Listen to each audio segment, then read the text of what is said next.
Hello and welcome into Hargadon Field today for this matchup between the Gilman Greyhounds and the Loyola Blakefield Dons. Gilman enters 3-5 and 0-4 in the A Conference, losing 4 straight on the MIAA, trying to break that streak today on the road, avenging or coming off of their loss against Calvert Hall at home 35-28 in their last game. Loyola enters 2-4, on the other hand 1-2 in the A Conference of the MIAA, and coming off a win over St. Vincent Pallotti 28-27 after being down 13 and coming back and winning on the road, breaking a 4-game losing streak, and currently 5th in the MIAA Conference. Gilman is 7th as Gilman is to kick off to the Dons to get us going here. I'm Cole Cross alongside, or excuse me, I'm Brooks Markle alongside Cole Cross. I'm Cole Cross. And our cameraman is Daniel Sesso.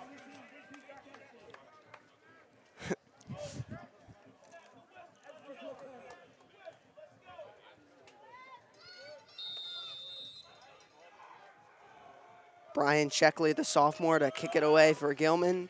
And his end-over-end kick is fielded at the 10 by Jackson.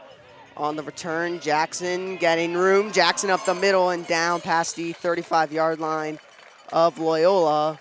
And they'll have good field position to start the game. Loyola really hoping they can make Pallotti be their turning point in this season. Hoping they can get a win tonight and hopefully make playoffs.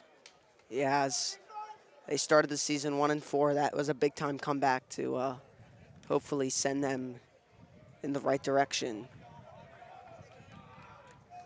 So Brad Cease and the Loyola offense take the field. Ball marked at the 39-yard line. Cease to start out in the shotgun. Kendrick Worthington is back. He takes the snap. In trouble, now tucks it.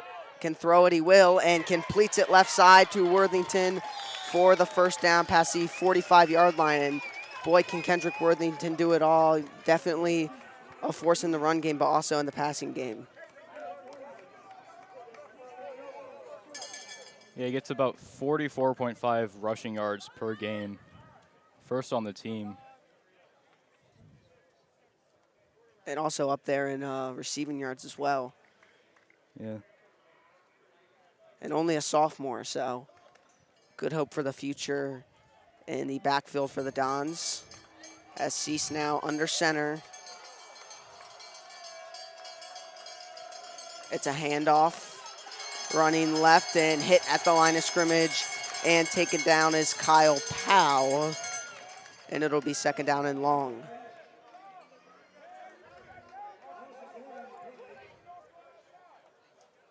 Hey, Cole, tell us about how that St. Vincent Pallotti game ended last week. It was great. Down 13 points in the last 5 minutes. And Loyola comes back with a forced fumble that they turn into a touchdown.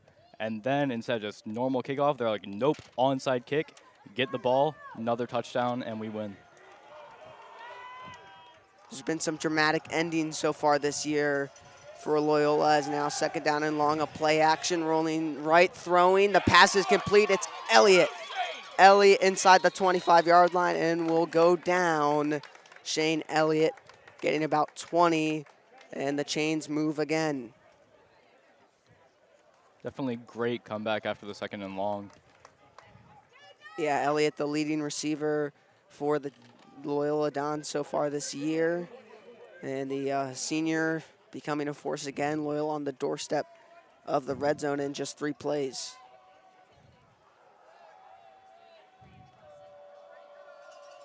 Cease under center. It's a give. Powell up the middle, pounding his way forward, and Kyle Powell with a good gain on first down of about 7. Or no, excuse me, they're gonna move the chains. Looked like it was marked short, but it's gonna be a first down for the Dons. Just about 10, now inside the 15-yard line. Cease, another handoff to Powell. He's hit and down for about 3.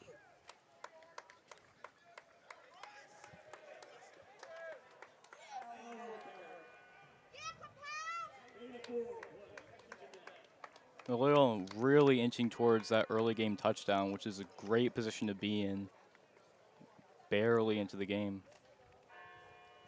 Yeah, make a statement early with their offense here. From the 10-yard line in the Wildcat, Worthington takes it, runs it up the middle. Worthington down inside the 5, and that will move the chains. It'll make it 1st and goal. Close again, but another 1st down for Loyola.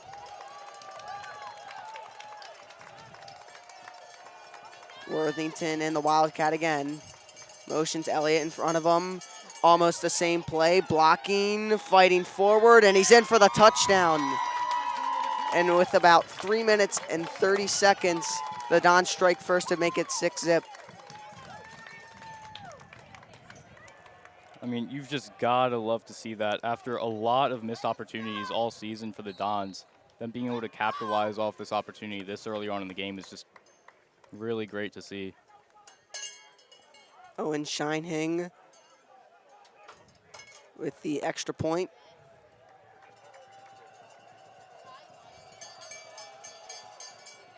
And it's through to make it 7-0 Dons with 8:28 left in the 1st quarter. So how does Gilman bounce back off of that start from Loyola? I mean, Gilman's offense hasn't even been out yet, so if they can start off with a strong offense and really get a good drive going down the field, it'll give them a great opportunity to catch up. Yeah, definitely get something going to, get some 1st downs and not give Loyola a good field position like they did off of the kickoff the first time. So want to at least show your offense is some kind of force here. Yeah.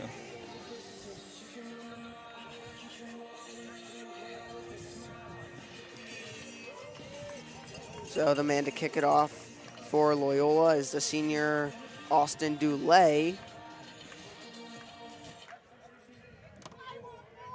Dulay really a great kicker for Loyola.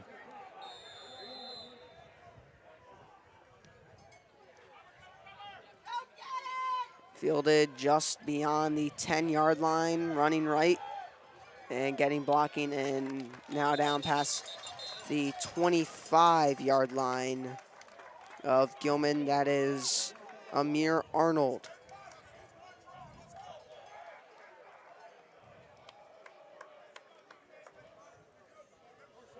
Coach Zay really hoping to work on the defense this game after letting some really not really contested touchdowns happen during the Pilati game. Talked to him before the game a bit, and he's really trying to work on defense and just stopping those drives early on. Matt Parker, the quarterback for the Greyhounds, and he throws it early, left, complete, and getting a nice little gain there. That is the sophomore Jackson Cheatham.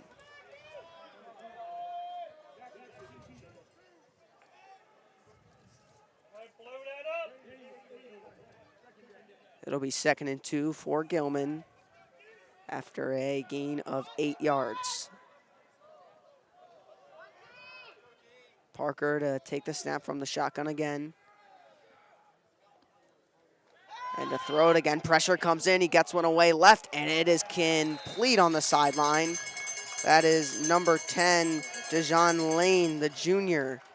And Gilman off to a nice start. 2 plays and they have a 1st down. Great throw under pressure from Parker.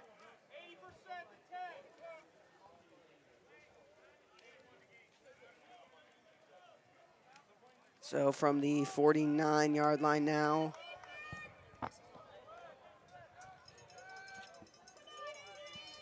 The running back behind Matt Parker is Marcus Walker. And it's a play action and a throw, and the pass was intended for Cam Cudis, but he wasn't quite ready for it and bounced off his hands, incomplete.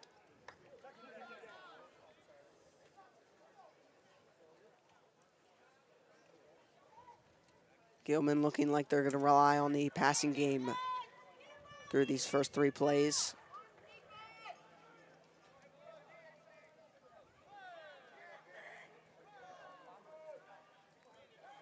Dropping back to throw, Parker. Rolling right, good blocking. Now tucks it and runs. A flag is down in the backfield, and Parker is hit hard. That was Ezra Carter coming in there. And we're gonna get a holding on Gilman, which will bring that one back. Ezra Carter really being just a great force both on offense and defense on the Dons. Yeah, receiver on the offensive end and has great speed and has another year left, only a junior. With Elliott and who else? Elliott and Marcus Hines leaving next year. He'll be looked to step into that number one receiver role, or wide receiver number one for Loyola. Loyola's team really looking like they're going to be a real force to be reckoned with next year, with their JV team being undefeated. Yeah, they had a great JV season too last year as well, as there's a tackle for about nothing. That was Amir Arnold getting the handoff from his motion. And now it's 3rd down and 24 for Gilman.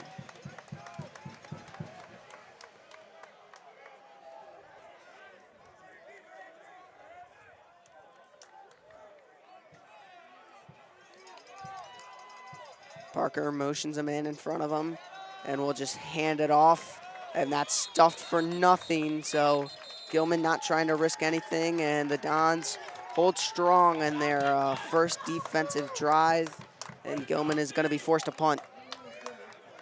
As Coach Zay, you've got to love to see that, exactly what you want at the start of this game, stopping them real early on.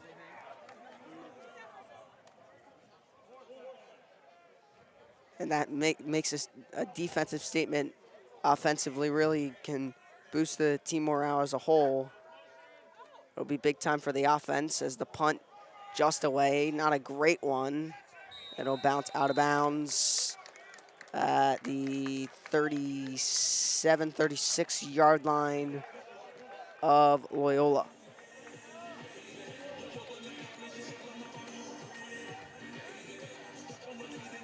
And that's going to be a big thing in this game is penalties. You know, both teams going to have to watch out for that. And, you know, especially ones like holding and, you know, those 10 to 15 yard ones. Those are really going to be killer throughout this game. It's practically taking a sack, so. Yeah, Loyola getting 2 wins taken from them this season based off of calls. Yeah, exactly. Gain of about 3. Yeah, and it completely changes the offensive attitude once you have something like 2nd and 24, which Gilman had. You know, it puts a lot of pressure on you, so got to stay away from those.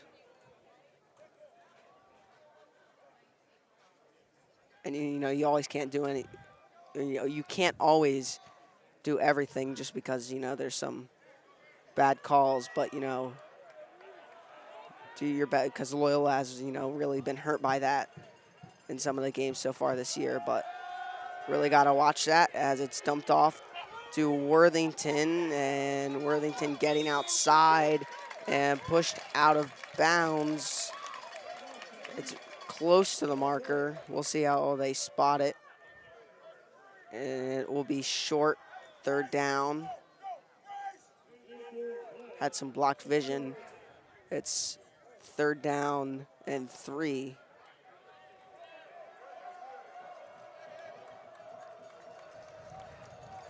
Big time opportunity for the Gilman defense.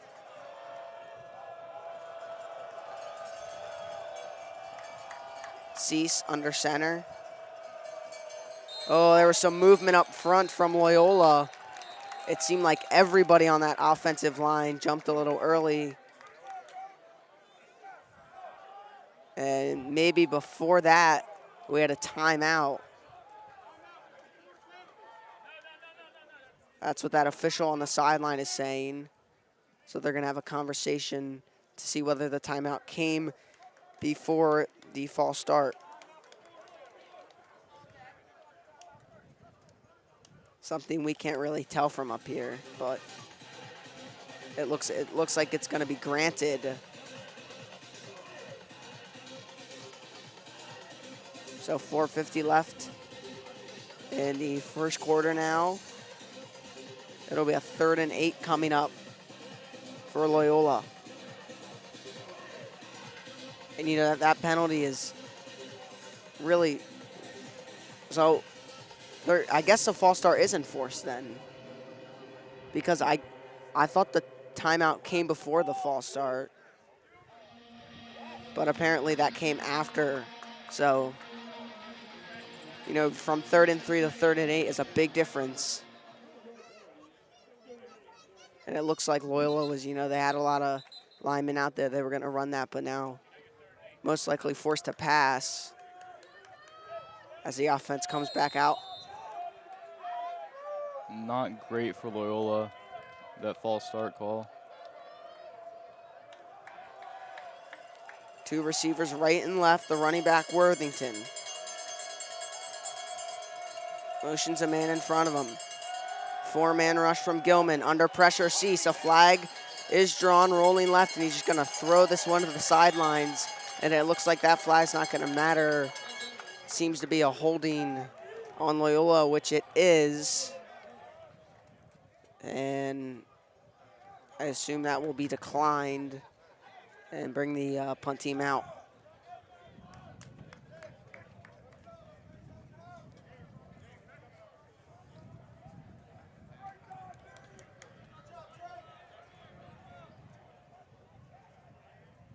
And it is declined.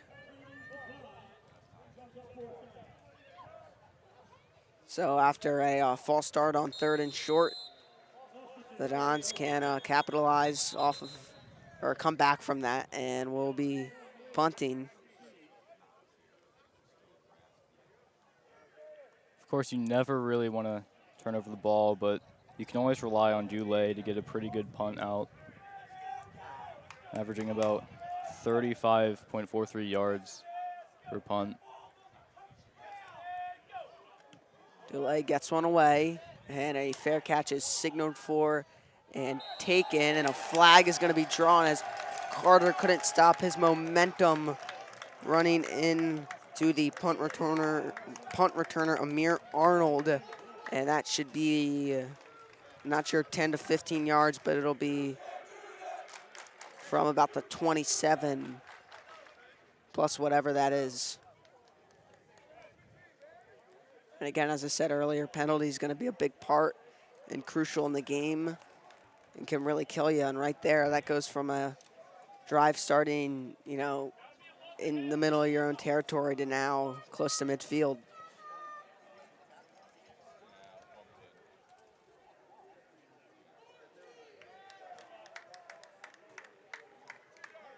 A lot of the Loyola sidelines in pink instead of their usual blue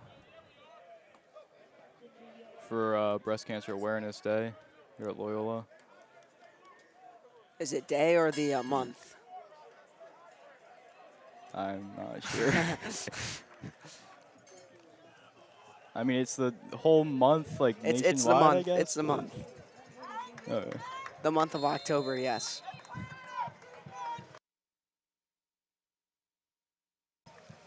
October 13th is the day, is what I'm being told. So 15-yard penalty puts it from the 43. It's a screen out to the left.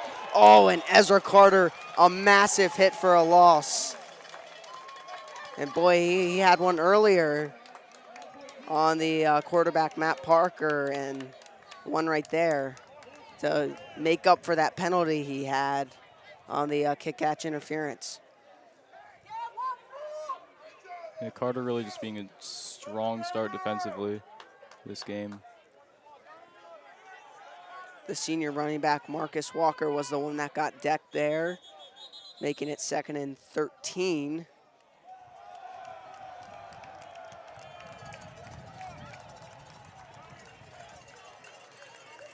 And Ezra Carter off the field for what I assume to be something wrong with his uniform.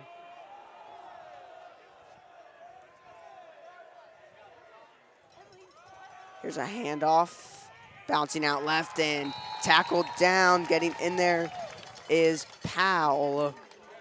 And no gain there for Gilman. The running back was Sebastian Cheney.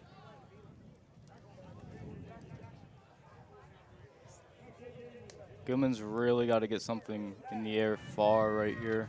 Otherwise, they're just going to turn the ball right back over to Loyola.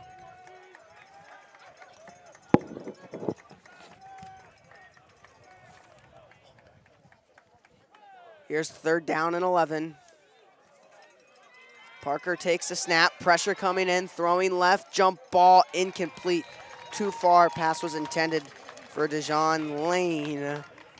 But a 3 and out from Gilman after getting some good field position. And they will be punting.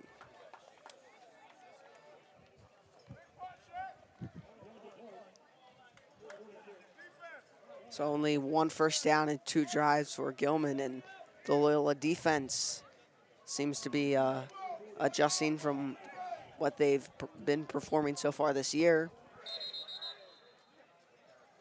As you mentioned, the mistakes throughout the year and in the Pilati game, but definitely had to be an emphasis coming into this game, is getting that sorted out. It looks like they've done a great job so far of being able to stop those drives early. Oh, the punt is fumbled, and it's loose on the ground, and Loyola will have the ball at the 25-yard line of Gilman after a fumbled punt. And that is Brian Sheckley, the sophomore, mishandling it. And that is huge in terms of field position. Puts them from maybe their own 26-yard line to Gilman's. You really have just got to love to see that as Loyola, having that punt fumbled. I mean, Pilati, one of the big reasons we won that Pilati game was because of a forced fumble. And while you can't rely on those things as they happen by chance, it's like when they happen, you got to take that chance and just go with it and run away. Yeah, well, that's the game, you know. Sometimes better be lucky than good. Well, most times.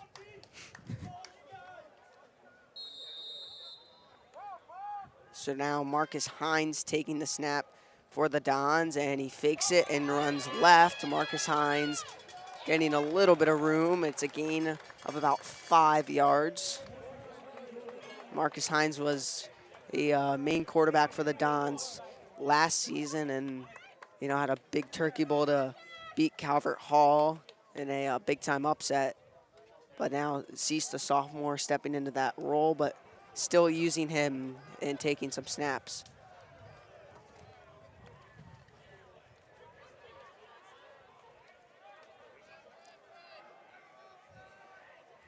Second down and 6. Hines taking the snap again. The read option, keep up the middle, and good blocking and getting through holes is Hines, and he'll have the first down as he got slammed down at the end of that play.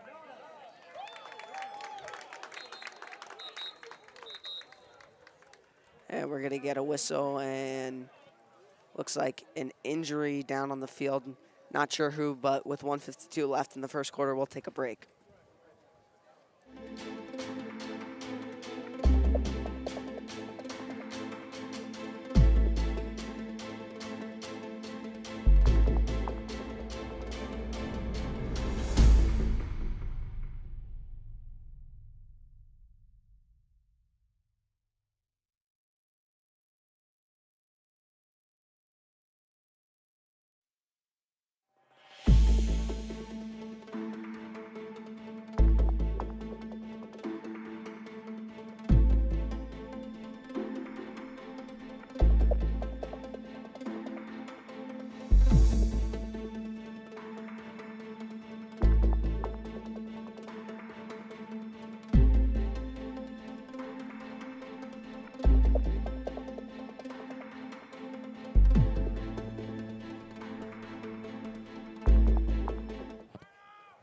And we're back That was Logan Holland getting injured on that play, but he's helped by trainers. He walks off the field alone, no help, so good to see. As the offense takes the field again, Marcus Hines, still the quarterback, 5 wide for Loyola. And we're gonna get a whistle and a flag on the delay of game.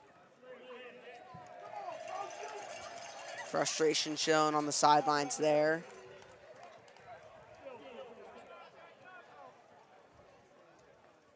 Got to be one of the worst penalties in terms of, from the coach's perspective in football. But keeping the same formation. Hines keeping it, running right. Now he's gonna throw it and has a man open. It's complete, and it's going to be a first down inside the 5-yard line. Receiving that is Barrett Jorgensen. And is there a flag down? Yes, there is. And it looks like it's gonna be on Loyola bringing it back.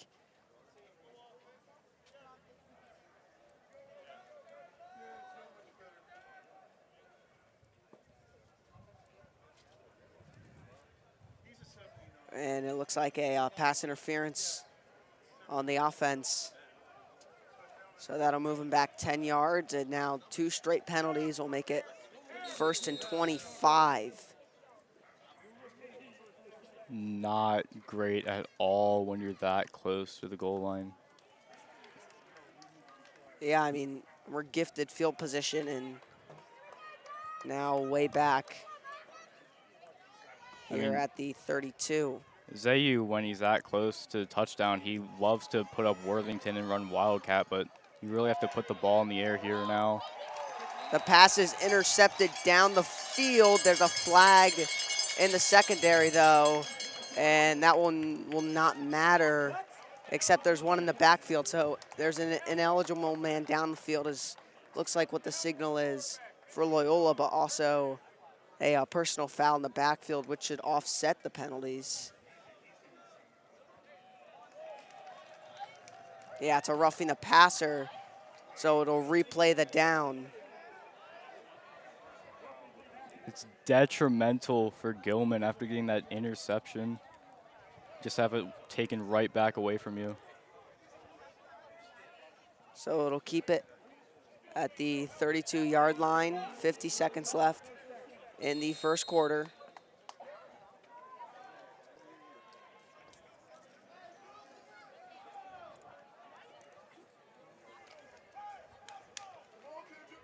And penalties continuing to be a big-time factor in this first quarter as it closes down with 30 seconds. Cease the quarterback now, dropping back to throw. Pressure comes in, he tucks it. Now still looking to throw it down the field to the sideline, intended for Elliott. And it's incomplete, which will bring up a second down. So he's really not doing too well under pressure here this game. He can always get passes off if he's out in the open, but when there's pressure on him, he tends to throw it towards the sideline a lot more.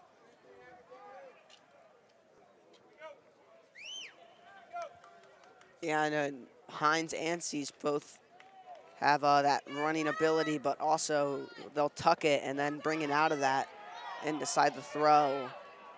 Hard to execute, but good that they have the decision-making for it. And another almost delay game, but the timeout instead from Zayu and the Dons. So with 20 seconds left in the first quarter, we'll take another break.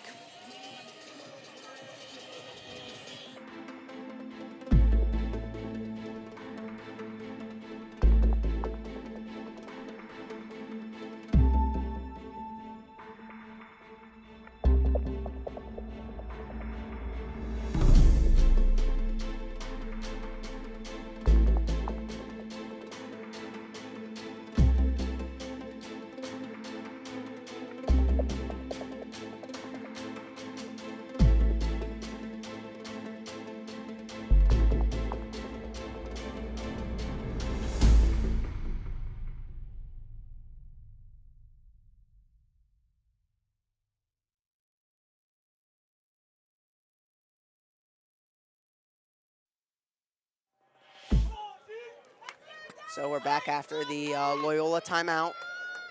20 seconds left in the first quarter. Looking to be the final play. It's second down and 25. There's a play action rolling right. Cease all day to throw down the field. Man open. Elliott, it's caught. Touchdown Loyola. Great comeback from that second and 25. Amazing touchdown pass. Amazing reception as well. And that's really just a great start that's going to be tough for Gilman to take there. Yeah, and on 14 points down still in the first quarter. On the second and 25 as well. Great blocking from the Dons, had Cease rolling out right and just a blown coverage down the field. And now it is 13-0 and looking to make it 14-0 as Sheehing.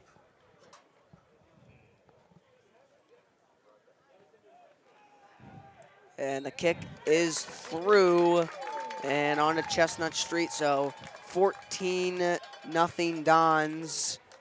And now 11 seconds left in the first quarter, so it will not be the final play after that bomb of a touchdown of 32 yards to the number 1 receiver, Shane Elliott. And he really had a responsibility to step up for the Dons with Jaden Moore, the number 1 receiver last year, the sophomore, him being out for the season with an ACL injury. Yeah, Jaden did play great last season, though. Multiple, 70-yard rushing touchdowns. It was great to watch. He is committed to Duke University. Really a special player. Sad to see him get injured, but hopefully back for senior year. As Austin Dulay gets this one away. It's taken at the 10-yard line by the Greyhounds, running left, avoiding the tackle, and now hit at the 20 and forced out of bounds. That's Dejan Lane. And that concludes the first quarter of action with that tackle. 14-0 Dons over the Gilman Greyhounds. We'll take a break on the Loyola Sports Network.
And we're back to start the second quarter.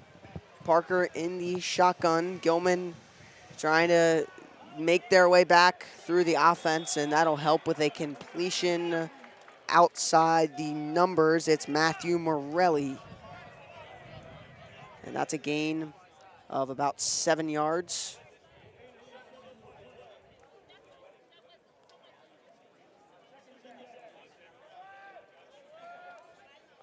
Second and 3.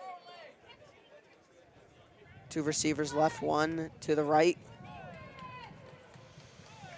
Running back behind Parker. Man motioning to block as it's a handoff. Running right, and Loyola stuffing the run game again. Getting in there is Powell for another tackle.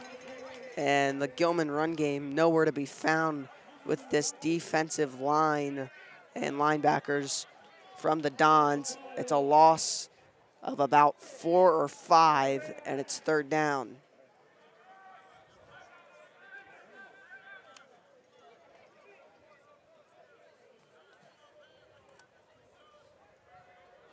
So now most likely time for the coverage of Loyola to step up.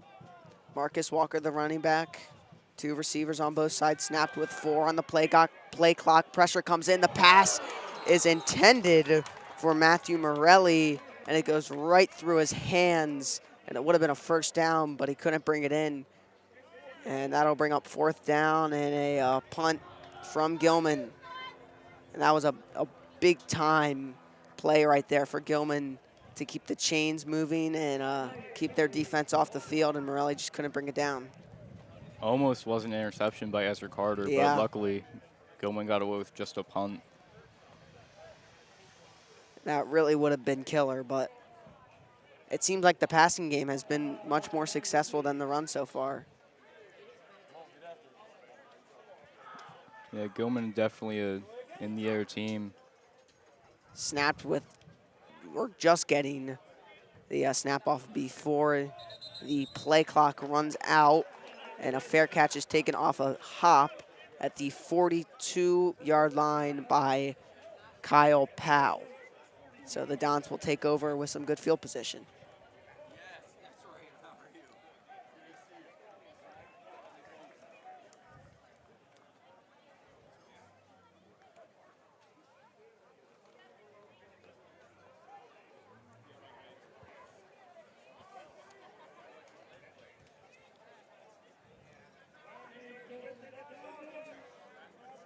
So the Dons can make it a 3-possession game with points here on this drive. Ball at the 42-yard line. Both sides on the field as a conversation comes from the officials, but now set to play. Hines is the quarterback under center. And it's a fake pitch, dropping back to throw, throwing down the field, and it's complete for the first down. Nathaniel Jackson, the senior tight end, makes it a first down. Past that 45-yard line of Gilman, and they move onto their side in one play.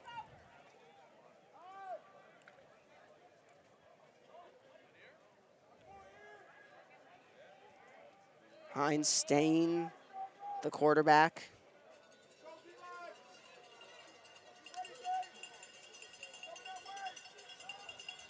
It's a pitch back, running left, good blocking, and getting to the edge out of bounds is Brooklyn Jones. And that'll make it about 2nd and 6, 2nd and 5. Loyola being really aggressive on offense this game. What does Gilman really have to do to step it up and stop those drives? Yeah, well, it seems like the run game is just torn apart this Gilman defense, and they have to make guys make plays in the passing game, and I think you start rushing more at the defensive line and try and get Loyola for a loss, although they did just get that 32-yard touchdown as this snap is high over that of Hines, who picks it up. Now rolling left, looking to make a play. He's going to tuck it and keep it and go out of bounds for a loss back behind that 40-yard line.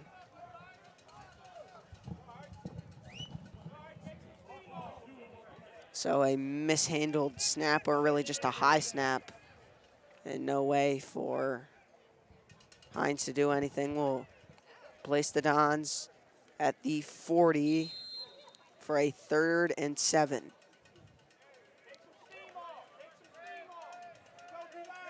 So danger averted in a sense. Could have been a lot worse. Hines makes a play, and Gilman trying to time the snap and get Hines for a sack. Or excuse me, that was Brad Cease out there instead, trying to get him for a sack. They go offside, and that'll make it 3rd down and 2. Again, penalties just really giving Dons an advantage here. affecting the game a ton. 3rd down and 2. Snap. It's a handoff. And that was the fullback in there for the Dons. Tommy Tucker trying to get forward, and he is stuffed, making it a 4th and short. And they're going to keep the offense on the field. Interesting decision to go for it this early on in the game with a lead of 14. Well, out of field goal range and a short down and distance. You might as well, as they load it up. Handoff. Kendrick Worthington hit behind the line and taken down. Big time play from the Gilman defense. And just as I said, needing to step up and stop that run game of Loyola. They do 2 times in a row on 3rd down and 2 and force the turnover on downs. Now they've just got to get their offense to really pick it up and just drive down the field and get through that Loyola defense that's been so good this game. 8:24 left in this first half. The Dons in front 14-0. And so far, Gilman has had 3 drives and have come up empty on all of them. Only 1 first down. Parker, play action, dropping back, throws it deep down the middle of the field. He's got a man, and it is complete inside the 30-yard line. Big time throw from Parker as he hit Hayden Carpenter, the senior. You have got to love to see that as Gilman head coach. Just great passes and just getting down the field. What a great, just really good gain of yardage in 1 play.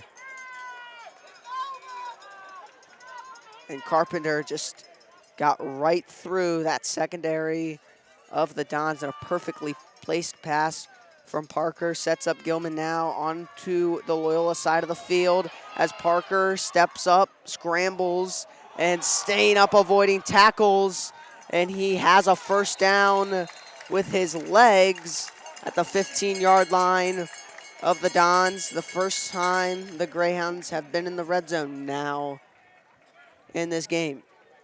Gilman really picking up speed, breaking through that Dons defense.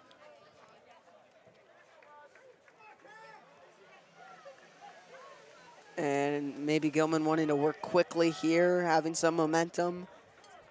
Loyola a little flustered defensively.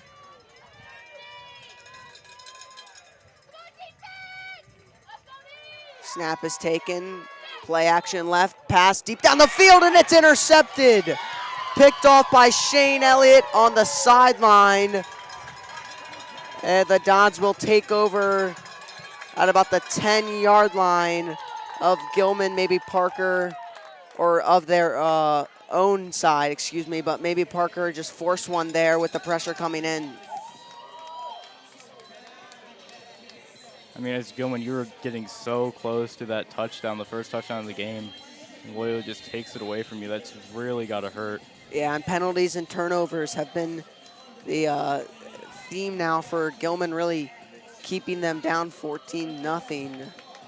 And now Loyola hoping for a long drive to come back. That was not the 10-yard line. It was actually inside the 5. So now a very long drive as we're going to get a tackle just outside the goal line, almost a safety. And Gilman wanting that to be ruled in their favor. I mean, that is so close, right on that line. But the running back just gets out of it.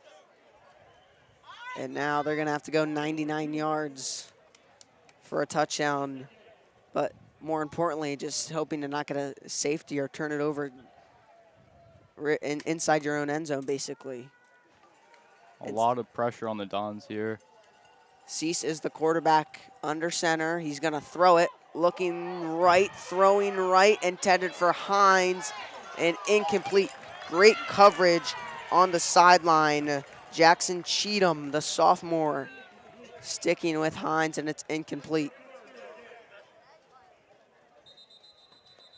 And we're going to get a flag on the sideline.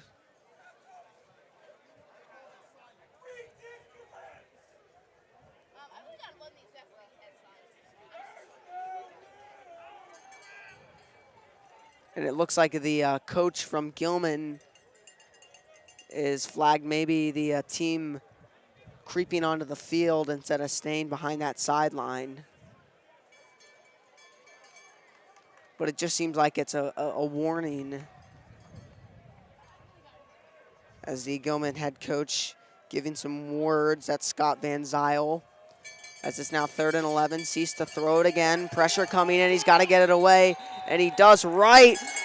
And a flag comes in, and it's going to be a safety. I believe he may have stepped out of the back of the end zone. I don't know why a flag came down, but that'll make it 14-2. Good pressure from Gilman, and they will get the ball back after the safety. So maybe just the play they needed to get back into it after the turnover.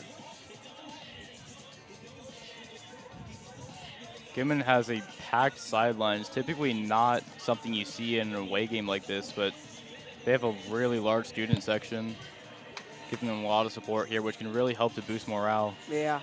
Well, and back to the play, I mean, maybe a little questionable to put Cease in that position on 3rd and 11 at your own 1-yard line to throw the ball rather than, run it and just, take the punt. But, in that situation, a punt from your own end zone with about only 10 yards of room is, almost just as hard. So I could see both sides, but maybe on 2nd and 11, they just should have kind of tried to get out of their own territory and gave it back to Gilman after that almost safety on the first play. Yeah. And Dulane with a bad punt there and a fair catch taken at the 43-yard line of Gilman with 6:06 left in the second quarter.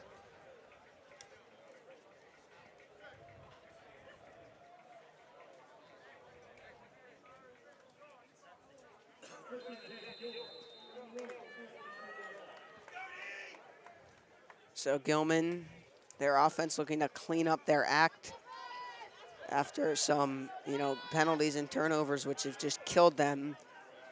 In the shotgun, Parker, 3 to the right, 1 to the left. The Dons rush 5, pass quickly outside the numbers complete. That's Matthew Morelli catching one after a drop on 2 drives ago. Would have gave him a first down, making up for it, 2nd down and 3. Just past midfield.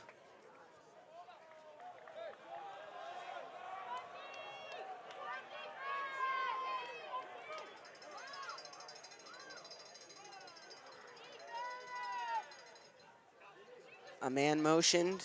It's a pitch left, and in the backfield, nowhere to go.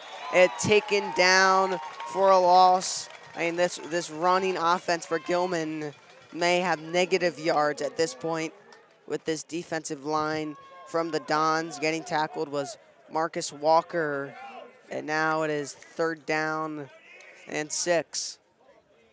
Loyola yet again likely forcing Gilman to put the ball in the air instead of staying on the ground.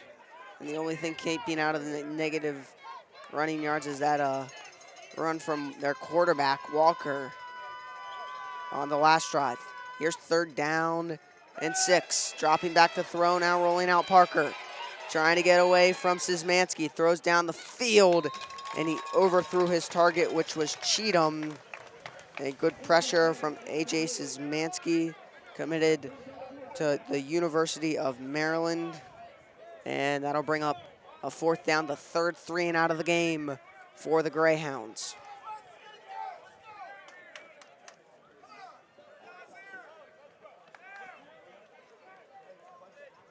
And if you're Gilman, I think you gotta move to the passing game rather than the running game now.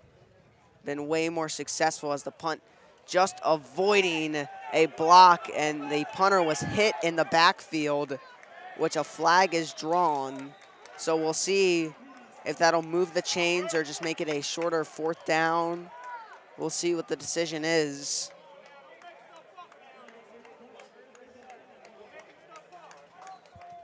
That was Oliver Beatty. So I believe it's running into the kicker, making it a 5-yard penalty, which would, I assume, have Gilman go for it. That's what I think. Not 100% sure. But it's declined. Yeah, so it didn't give them 1st down yardage. Not going to try and go for it, so it'll just be declined, and Loyola will now have the ball in their own territory.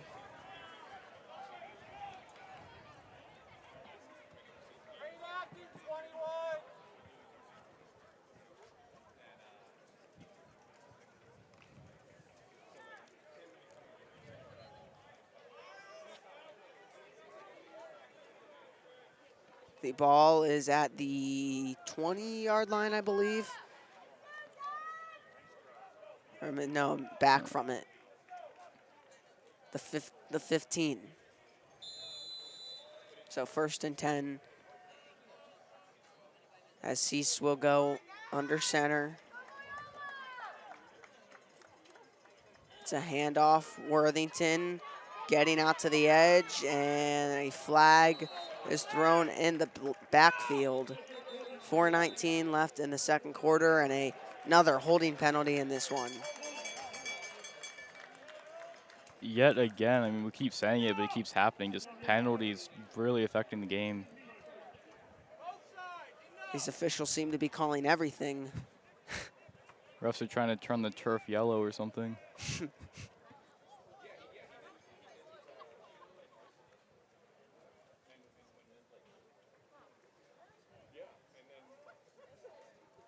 So that'll make it 1st and long now.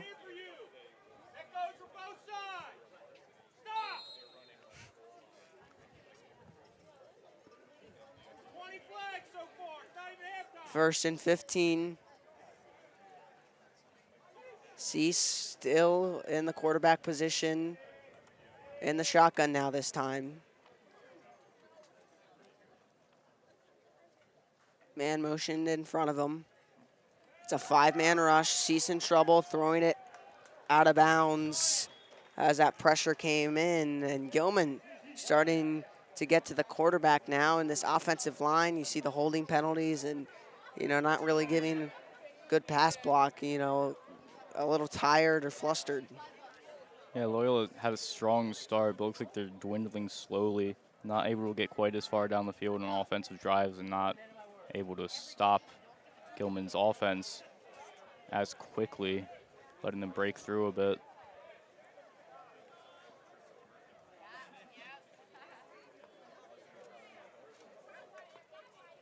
Now the officials having a conversation. Flags are one thing, but when you have officials talking like this, it's just frustrating for everyone. Flags haven't really given one team a huge advantage, but it's just the frequency in which they're called upsets the sidelines a bit. This stuff not even a flag. Just not, game management, not controlling it well.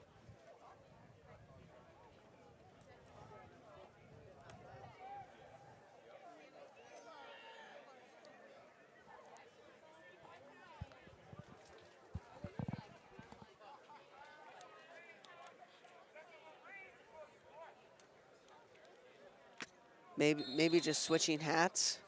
I mean, that's what they did. I mean, it's really a waste of time, but now 2nd and 15. Oh, good jump, pressure on Seiss, and he somehow gets one away to Worthington, who gets by with a block, still going, avoiding tackles, and he's down close to the marker at the 25-yard line. They may give it to him, and they will. Big time play from Cease to get it out, and then Worthington to move upfield for the first down, and almost getting the sack for Gilman was Carson Mingo, the senior, who had a great jump off the snap. But Loyola capitalizing even under pressure. And Worthington doing a great job running as well, able to dance his way straight through the defense. Yeah, really, really a good future for the Dons in the run game as Kyle Powell now takes it. And the power running back doesn't get much on first down. So that first half clock dwindles down.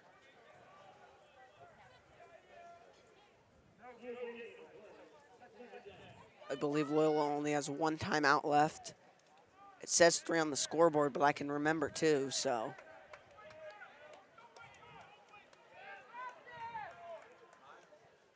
Under center, Cease fakes the flip, rolls right, throws right, pass complete, and up for a first down is Andrew Duval, the tight end.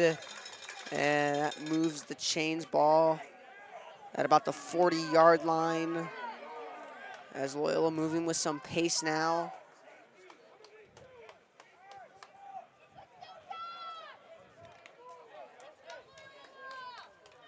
Andrew Duval, a 6'1" senior, also a linebacker on the defensive end.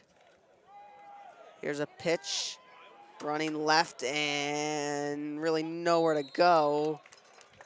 And it's a little loss there. That's Nathaniel Jackson, or excuse me, Zeke Jackson. The main return guy on the special team side. Cease under center again as that clock goes under 2 minutes. 2 receivers out there. And here's a pitch back to one, and not really anywhere to go. And taken down for about nothing, Christian Ronaldo. Not the soccer player.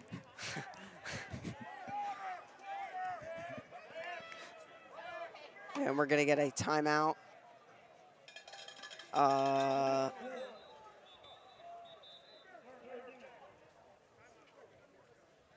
not sure from which side, but we'll take a break. 1:24 left in the second quarter.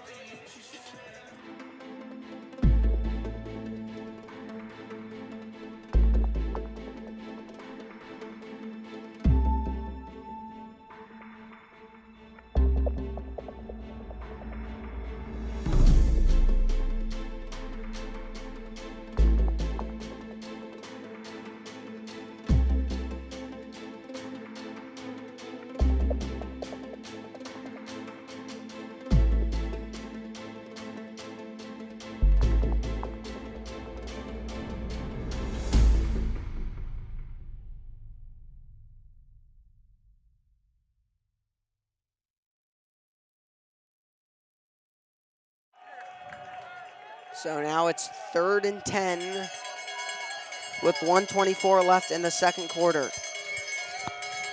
4 wide, man motioning right, snap taken from Cease. Throwing deep, down the middle. Carter's there, incomplete, and a flag is down. Ezra Carter got interfered with, so that'll move the Chains on 3rd and 10. I believe it's 15 yards instead of a spot foul, but that'll move Loyola into Gilman territory regardless.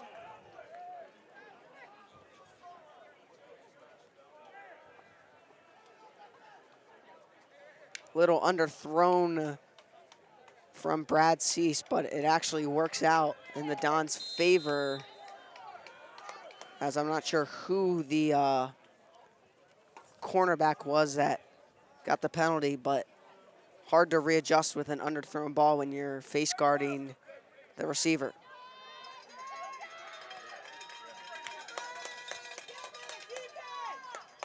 Four wide again for the Dons.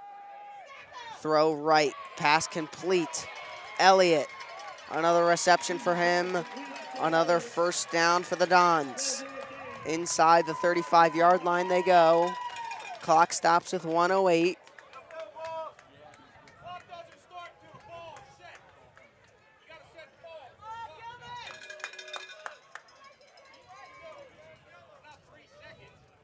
Dropping back, pressure on Cease, rolling left, pitches it for Worthington and gets it to him. Worthington now trying to get upfield, and he can't. Good tackle.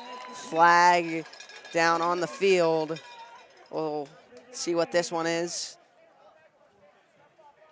Looking for a signal. Down for Gilman is Amir Crawley, a captain, a senior captain. And it's on the Dons. Didn't see the signal, but you have to assume holding.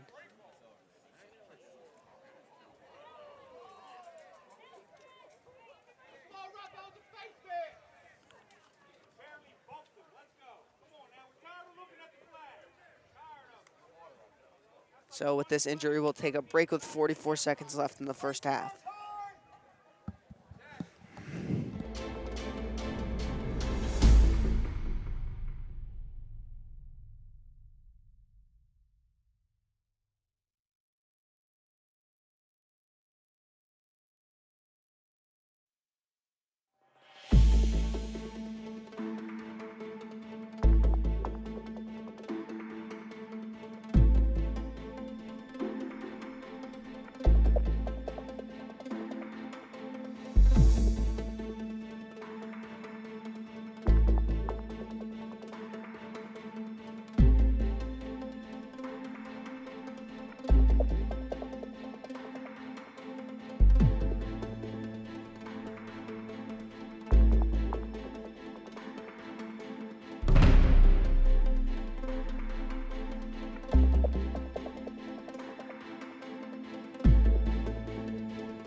So Amir Crawley jogs off the field, looks to be okay after that injury.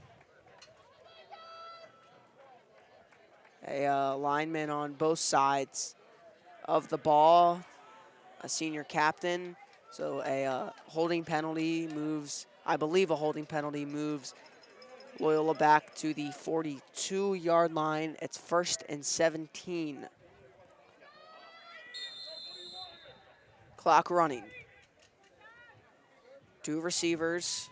Snap taken. It's a run. Now a pitch to Hines. Now a pitch back to Cease. Throws deep down the field, and he was hit while he was throwing it.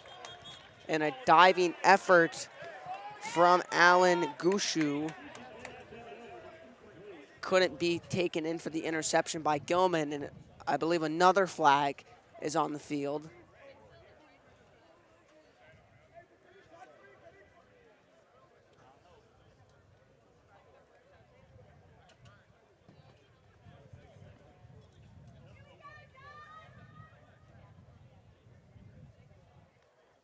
The officials talking about it.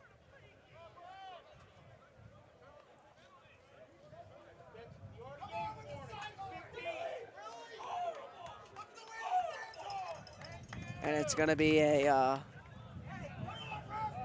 I'm not sure what the flag is, but you know, I usually support the refs, but this is, you know, this is just at a point where you have to prioritize the game rather than trying to call everything. Another flag out. It looks like it's coming from the sideline of Gilman. And I believe that the signal was for them, you know, coming onto the field rather than staying behind the sideline.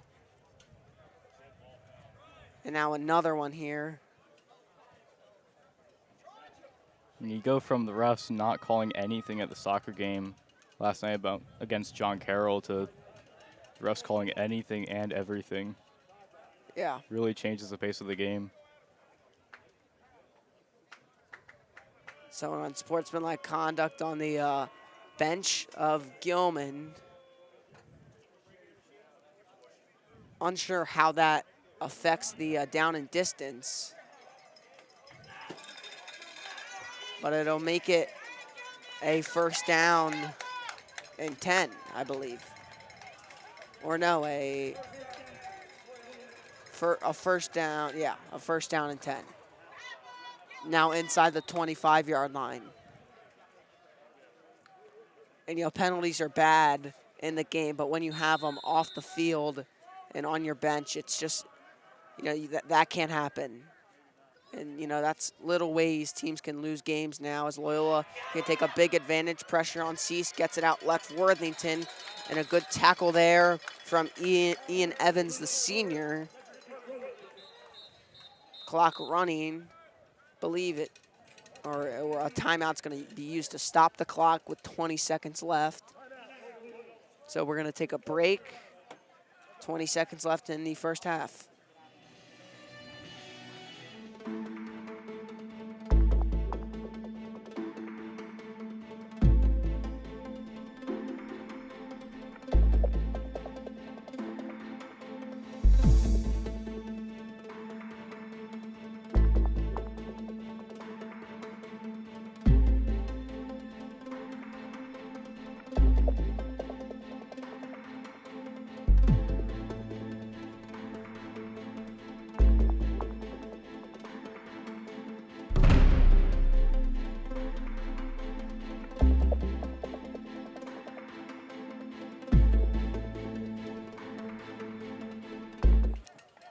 So it'll be 2nd and 12 after a 2-yard loss on the completion to Worthington. I don't think there are any timeouts left for Loyola as they look to get points before the end of the half. Another whistle and an adjustment of the down marker from first to second down. 4 wide for the Dons. Snap. Cease, rolling right. Has room, throws it across the middle. It's caught by Carter at the, no, it's incomplete. Looked like he caught it, but apparently hitting the ground, says the official down the field, which will make it 3rd and 12. And he caught it right at the goal line. It would have stopped the clock, and that gave Loyola a chance to punch one in. But the official rules it incomplete. 12 seconds left now. Would have been great for Loyola to be able to get that touchdown before the end of the half. Yeah, really could have put this game out of hand. Gilman will receive the second half kickoff. It's a play action. Cease rolling left, throwing it down the field. Carter, jump ball. He caught it, and it is a touchdown. Ezra Carter catches the 50-50 ball, and with 4 seconds left in the second quarter, the Dons have a 20-0 lead. That's a flag will come down after it. Ezra Carter taking off his helmet. I stand corrected. Loyola gets a touchdown anyways. Yeah.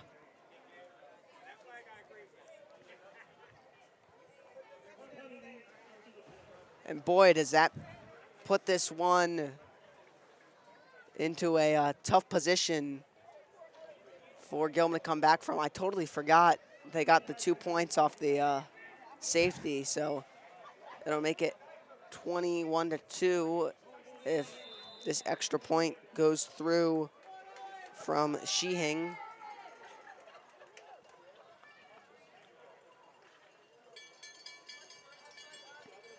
Gilman is a second half team though.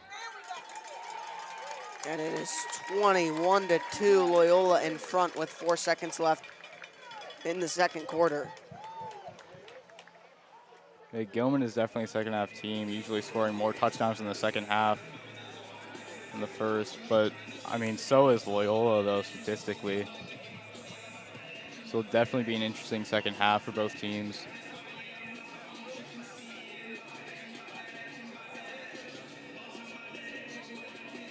Yeah, no, in Loyola in the second half, their defense is going to be the one to close out the game, and you know, if they can continue the run defense, Gilman's going to have to rely on the pass, and that's where this game's going to be decided with a big-time deficit.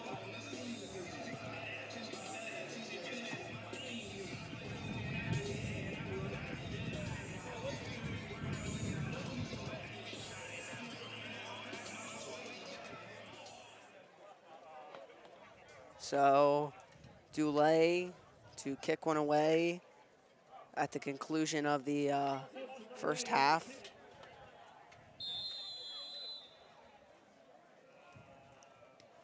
And I'll just go with a little squib kick, bob it around, and take it in. Clock didn't move at all.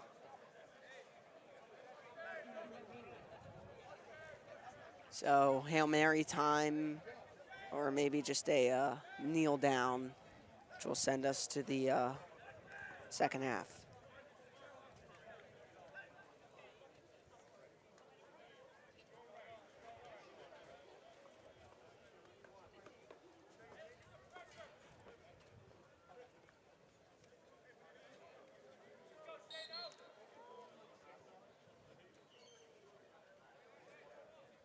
Parker going under center here. So just looks like he'll kneel it down, which he will. And we will go to the second half. Loyola Blakefield ahead of Gilman 21-2. And Gilman will receive the second half kickoff. We'll take a break on the Loyola Sports Network.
Hello and welcome back to the second half of action here between the Gilman Greyhounds and the Loyola Dons. Loyola jumped out to a 21-2 start in the first half and looking to close it out here in the second. I'm Brooks Markle alongside Cole Cross and our cameraman Daniel Sessa. Cole, what does Gilman have to do to get back into the game? I mean, really just push through that Don's defense. Just get that passing game going. Really haven't had too much of a great running game this game, but just get the ball in the air, get some good passing yardage, and just break down field. Yeah, and get those touchdowns. They cannot waste a lot of time in this game. Down 19, 24 minutes left to play. You know, you cannot waste any seconds. Gilman will receive the second half kickoff, so that'll be some promise. So this is a huge drive.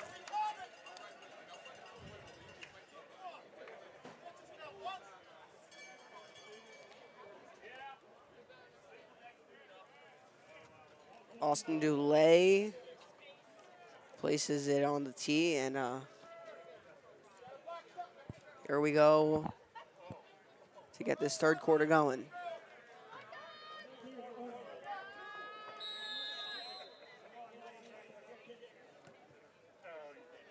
End over end kick taken at the 15, bouncing around, getting blocks and getting up past the 30-yard line. It's Amir Arnold of the Greyhounds.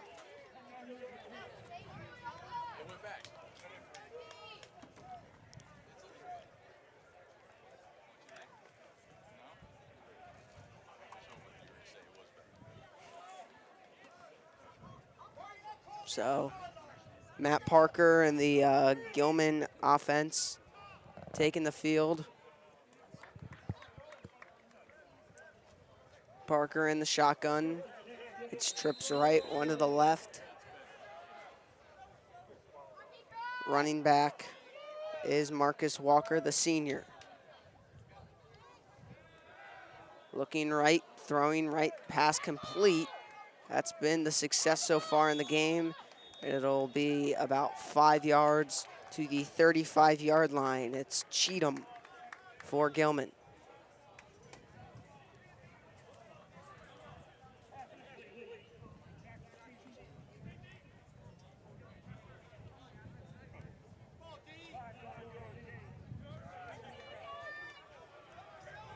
Now trips left for Gilman.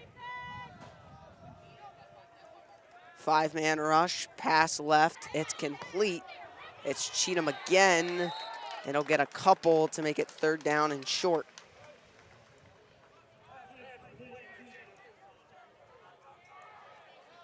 And you know, even these short passes can really serve as a run game, as the run game just seems to be doing worse than 3 yards a carry. It's been atrocious from Gilman.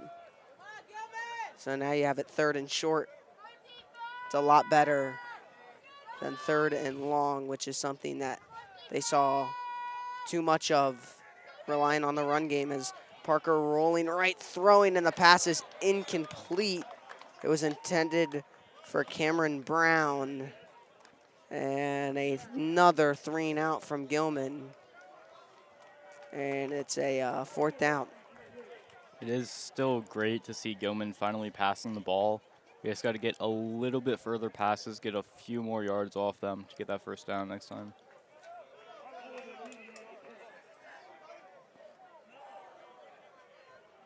So deciding to punt it. And on the way, a good punt. Fair catch taken the 30-yard line by Kyle Powell. Oliver Beatty with the punt for Gilman. And just an offensive effort now that has not scored points yet. The defense for Gilman is the only 2 points of the game. But they've really killed themselves with penalties and turnovers. A lot of yellow flags on the field. Hopefully we don't see as much, have a faster game, as Loyola goes no receivers in the jumbo. Worthington the back. Marcus Hines at quarterback. It's a run with Worthington. Worthington getting upfield, and he's close to the marker, and they'll have him past it. No, they won't. It looked like he was going by it, but it'll be second down and about 2.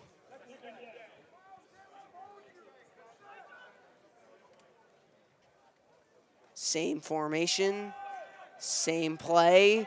Worthington first down out of bounds at the 47-yard line. So 2 8-yard gains from Worthington to start the offense for Loyola in the second half. And already with a 19-point lead, going with the same formation, trying to keep the damage going as Worthington pounds forward. Another nice gain from Kendrick Worthington, and some pushing and shoving after that one.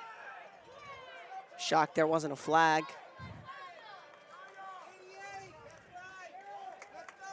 You've really got to love to see when Zayu tries out these more like non-traditional methods, non-traditional formations. Like Wildcat, and this one right here. Yeah, the run game has been successful, so now why not just overpower Gilman, put a bunch of guys at the line and some fullbacks, and, you know, it's going to be hard to stop, especially in a situation where you can, you know, you can just run down this clock with the lead you have. In the same formation again, and we're going to get a whistle and a delay of game penalty. Or, yeah, delay of game. Second one of the game for Loyola. Almost had 3. Had to use a timeout to avoid one. But that, you know, in a situation where you're trying to kind of play slow, I question how that happens.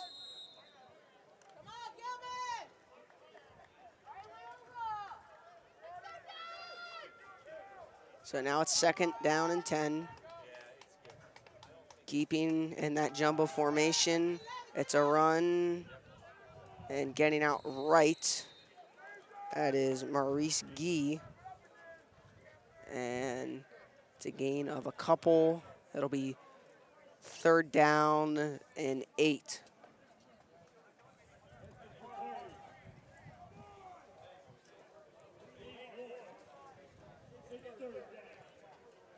That delay of game is definitely going to make it really hard for that Worthington rush Loyola is going on right now. Yeah, it really just it changes everything.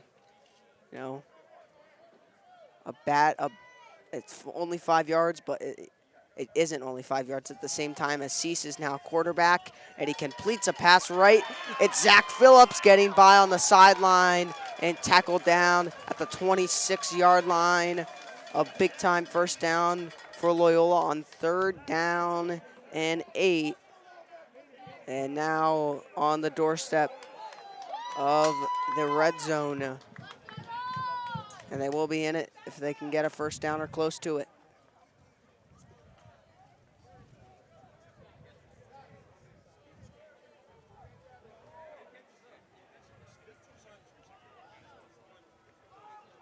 Hines at quarterback, just gonna run it and fight forward up to about the 15-yard line, out of bounds, and that'll move the chains.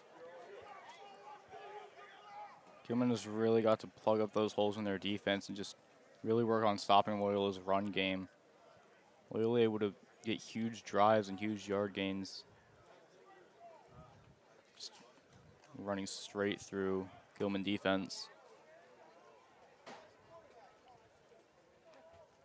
So looking to keep pounding the run game. And Hines looked like he fumbled the snap, picked it right back up, and got a couple from it. Closing in on 7 minutes now in the third quarter.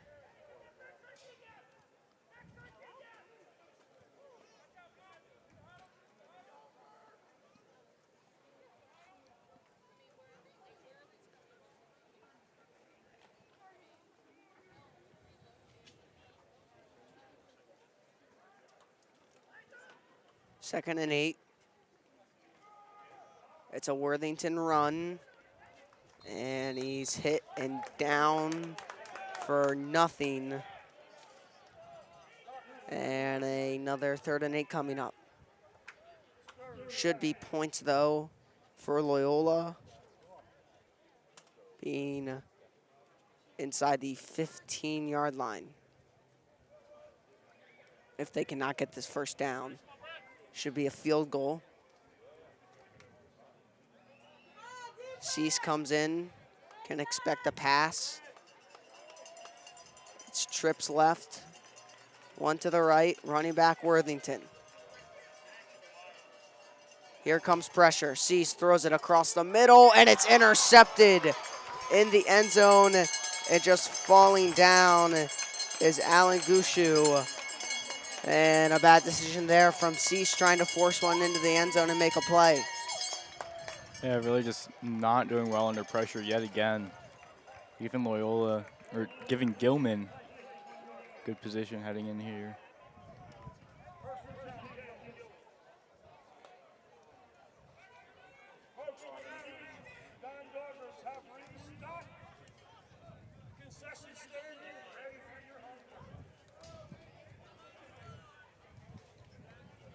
And that's something, you know, that you gotta recognize the situation of the game. You know, trying to make a play. It's just when you have that lead, maybe not. I'm shocked they even tried for a pass there, but you know, with the lead they have, that's just something not really in the eyes of the game. Yeah. What am I trying to say? Not really in the, not good game management is what I should say, but still a big-time lead, and he's made some big-time plays to give him that lead as the throw goes right and completed on the sideline. It's Clayton Badley, the junior receiver. Gilman with a little bit of energy after some hope reinstored inside of them after the pick. It'll be 2nd down and 2.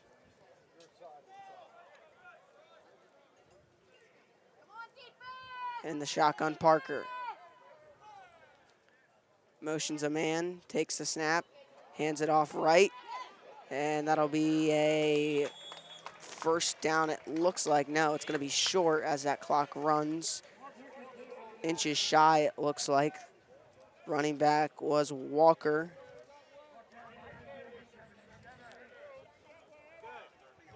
And they're moving the chains.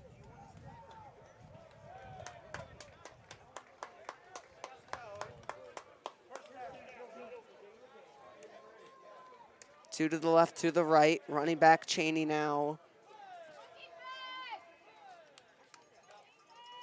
Snap taken, Parker. Right side complete.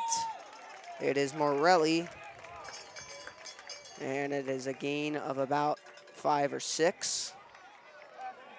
So no big plays for Gilman, but moving the ball right now and moving quickly.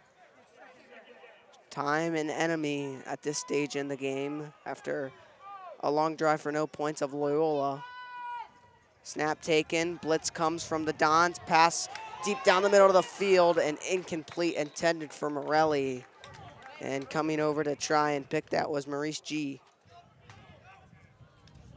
We've really got to get those big plays in as Gilman right here, though. With the clock ticking down, you need to get 3 whole touchdowns, assuming the Dons don't score again. Yeah, and well, they can get two touchdowns, 2 extra points, and a field goal to try and tie it in a best case scenario. But still, that's 3 possessions. Here's 3rd down and 3. Oh, and drawn offside is Andrew Duvall. No, never mind. It's going to be a false start called instead. You saw Duvall show some frustration after he jumped offside, which led me to believe that it was that, but apparently the false start came before that. So now a 3rd and 8. Killer penalty there. Parker, 5-man rush comes from Loyola. The pass is complete on the sideline, and into Loyola territory goes Dejan Lane. Great catch going up to get it, and a little bit more after it. And that is a huge first down for Gilman trying to come back. It's exactly what you need to do here. Just keep getting those big passes, big catches, and again, those yards after. Ball at the 46-yard line. 3 to the left for Gilman. Parker dropping back, looking left. Now throwing left deep down the field. He's got him, and it's complete. 10, readjusting, 5 for the end zone. And a yard shy is Hayden Carpenter, who had a big-time catch in the first half to put him in the red zone. Now he puts him in the red zone, and this time at the 1-yard line.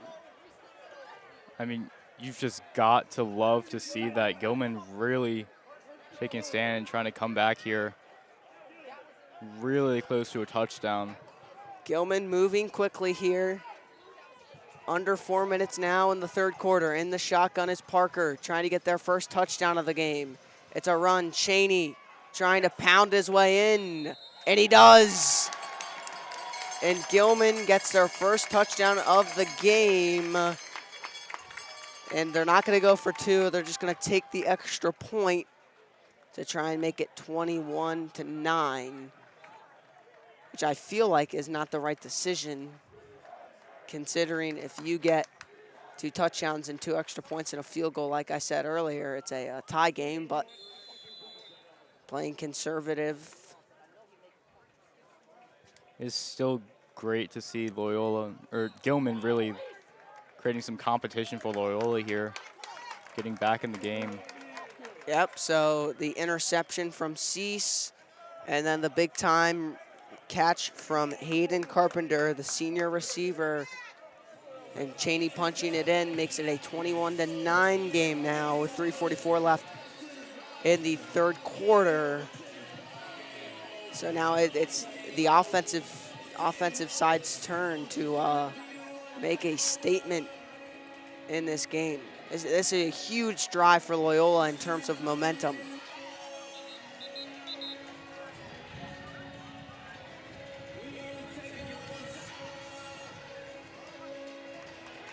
Gilman really living up to their stats, so that statistically, like in the past, they've gotten more touchdowns 3rd quarter than in any other quarter.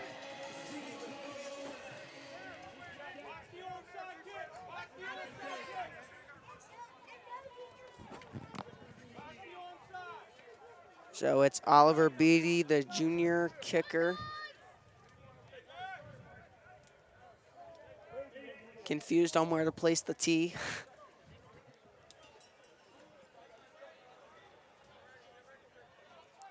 And now backs up to kick this one away to start a huge drive.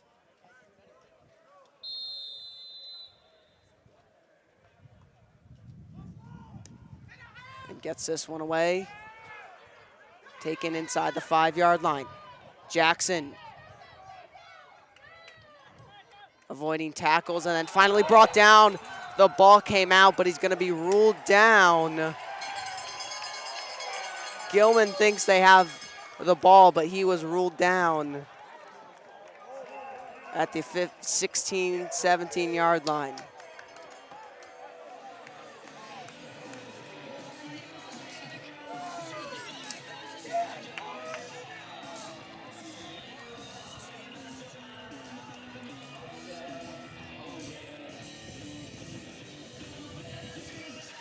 So here comes the Loyola offense.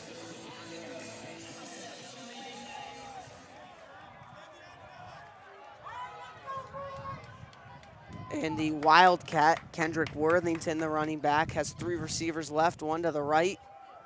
Runs it up the middle, gets room, gets a block. First down for Loyola past the 30-yard line. Kendrick Worthington, a force in the run game, and even set up with 4 receivers and less blockers. can get the first down. Great elusiveness. And the ball now, the 31, 32-yard line. Loyola definitely wanting to play slow. Just about the same formation. Wildcat with Worthington, and jumping off sides is Carson Mingo. He's really been the guy for Gilman, the linebacker, to try and jump that snap and get to the quarterback. And it cost him right there. It'll make it 1st and 5.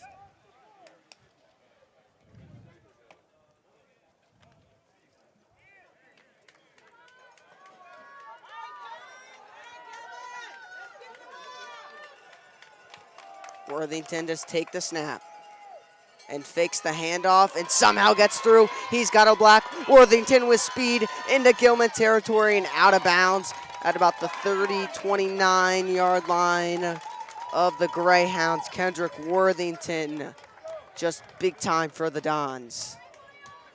Worthington really showing Gilman there that while they may have that one touchdown they just got, they still aren't in that game according to Worthington. It's with a great run going down. They're gonna rule him out behind the 30. It's hard to see that far sideline, so it's actually the 33-yard line. And Hines to take the snap and hands it off. Worthington again getting forward. Worthington readjusting and is going to be close to it. That's gonna move the chains again. All Kendrick Worthington on this drive, and I think the play calling is now accepted that the run game is almost unstoppable. Yeah, really, Worthington getting like most of this drive down, all the way downfield. And Gilman knows they're running it and still can't do anything as Worthington making moves and down for a gain of about 4.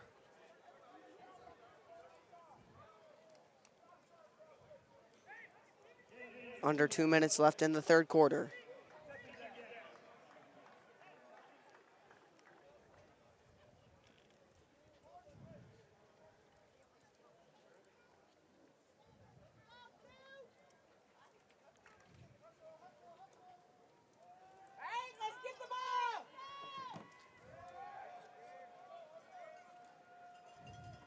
Hines fumbled the snap, picks it back up, getting out right, making a move, bumping into his own guy, getting forward, and he scores! Marcus Hines fumbles the snap, picks it up, it takes it the whole way to the end zone, and the Dons respond to the Gilman touchdown with a touchdown of their own. Hines with the run, and it's 27-9. It could have been detrimental to the Dons if that fumble got a little bit out more. But Hines just able to pick it right back up and go right into that end zone. It's really amazing touchdown. Just great blocking up front to give Hines a full head of steam. And now the extra point to make it a 19-point game again. And it's blocked. So make it 27-9 with 1:17 left in the 3rd quarter. We'll take a break on the Loyola Sports Network.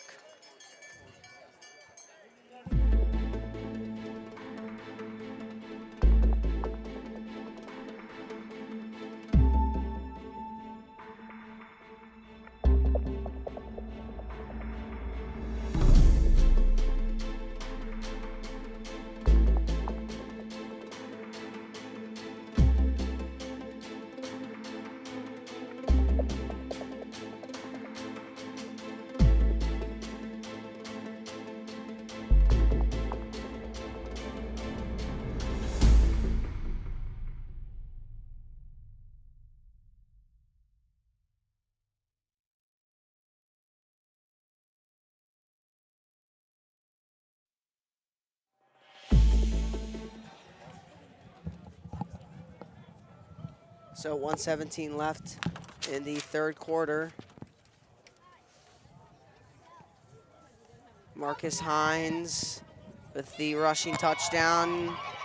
As Gilman trying to respond as they fumble the return and just past the 10-yard line, Amir Arnold.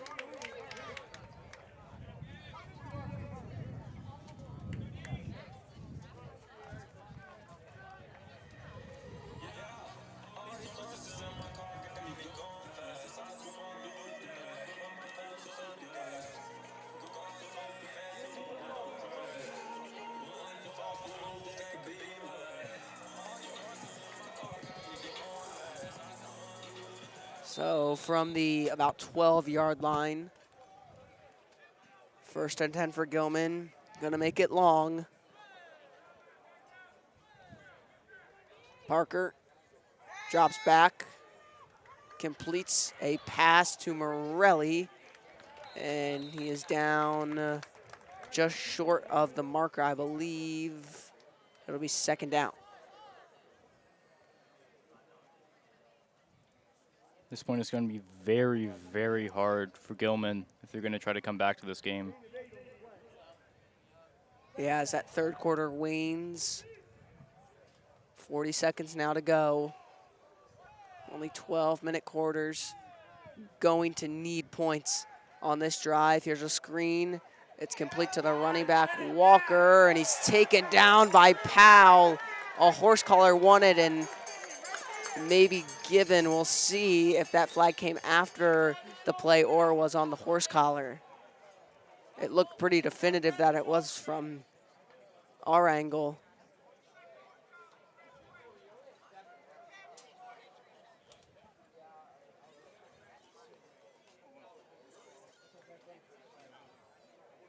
And it is a horse collar.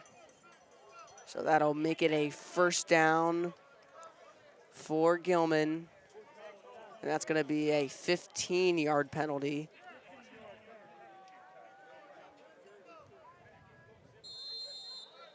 Ball at the 28, 27-yard line.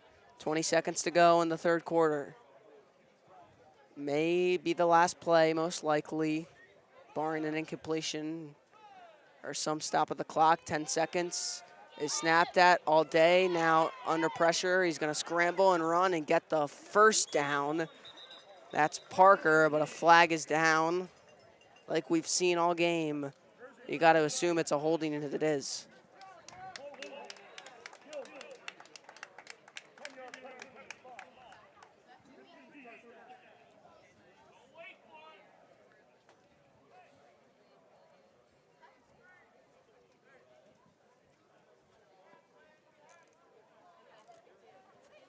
So that'll make it a 1st and 20. You really got to get past this penalty and get something going here for Gilman. And that'll conclude the 3rd quarter, 27-9. Loyola in front. We'll take a break.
So the beginning of the 4th quarter is moments away now. 12 minutes on the clock.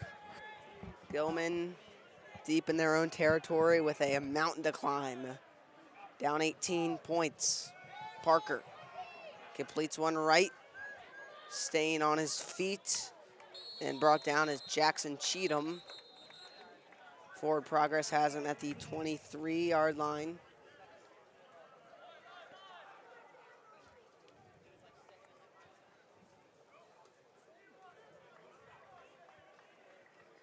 Gilman gonna have to rely on this passing offense. 4 wide. Trips left. Parker dropping back. 5-man rush of the Dons under pressure, and down goes Matt Parker. Getting in for the sack was Andrew Duvall of the Dons.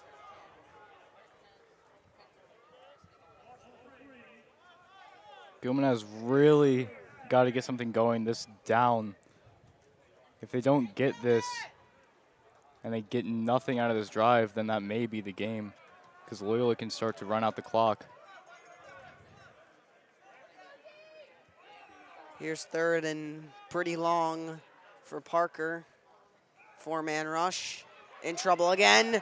Down he goes again, and it seems like the whole line is there, but it was Duvall getting to Matt Parker first. And I mean, now you almost have to punt. Almost impossible to get a first down. And that's exactly what Gilman's gonna do.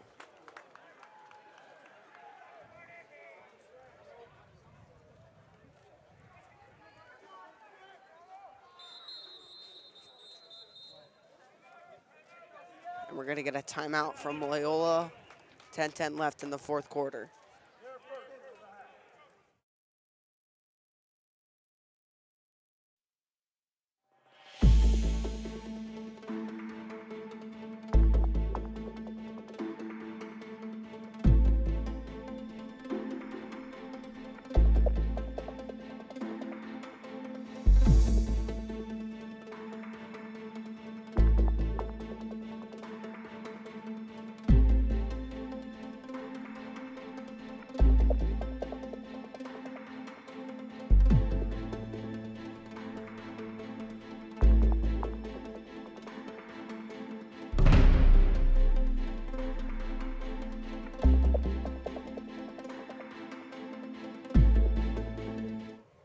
Ball at the 17-yard line.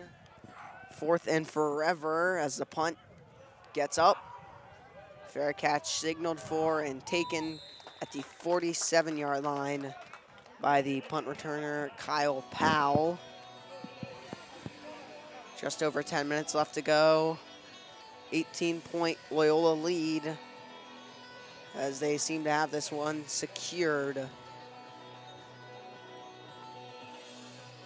And we'll continue to rely on that run game led by Kendrick Worthington.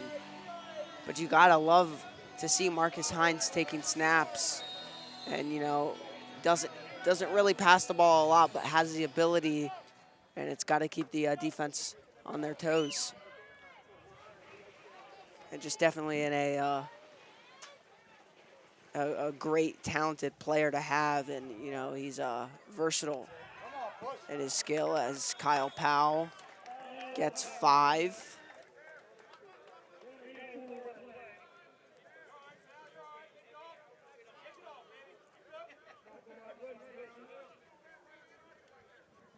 Second and 6. Coming off the field is Powell. Coming on is Worthington.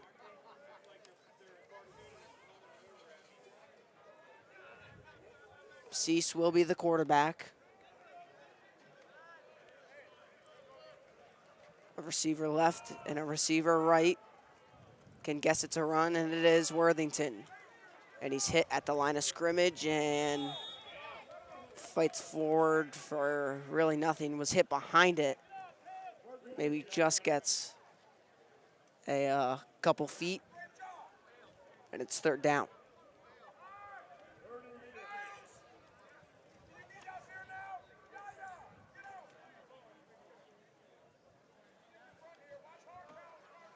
Marcus Hines checks in. Has been, you know, one of the better receivers on the team so far this year, but has not had a catch today. Been a guy handing it off and running it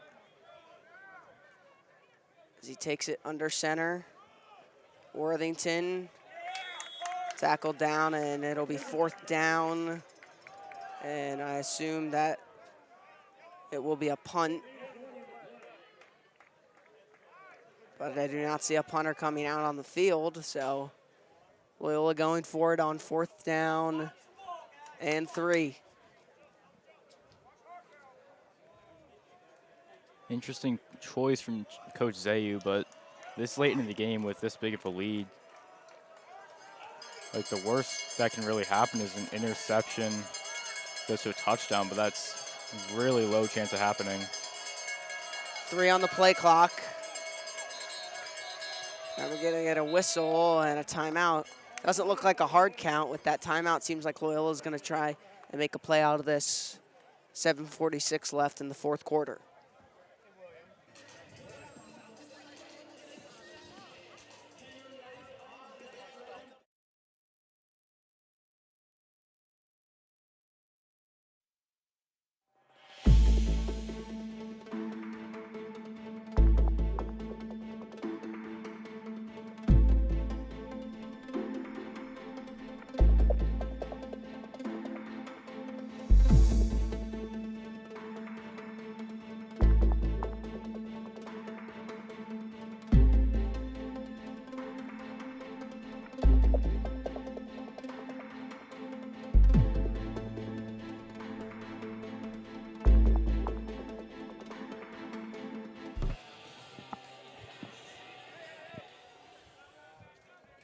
So it'll be 4th and 3 from the 41-yard line.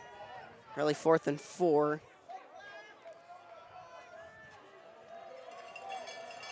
Under center, Cease. The play clock at 0, and it's a delay of game. Now, how does that happen, that you call a timeout, avoiding a delay of game, and you come out of it and still get one? That is...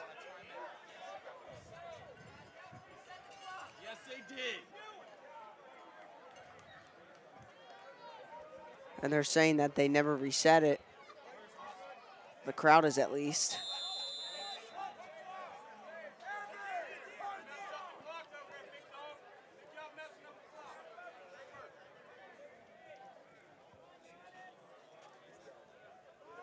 But now it's a punt with Dulé. 7:46 left in the 4th quarter. 27-9. Touchdowns from Hines, Worthington, Elliott, and Carter, as this one almost blocked by Gilman, and it'll fall down, and in an attempt to get it out, Elliott went flying and trying down it inside the 5, but it will be ruled a touchback, and Gilman will start at the 20.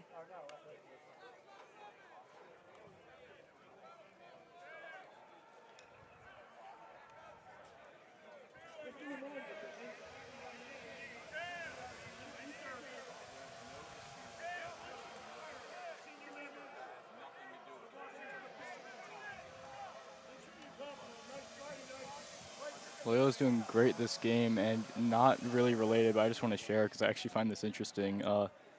Loyola scores an average of 3.8 points in 1st quarter, 4.0 points in 2nd quarter, 5.8 in 3rd quarter, and 6.8 in the 4th quarter. I just find it interesting how they ramp up points as the game goes on.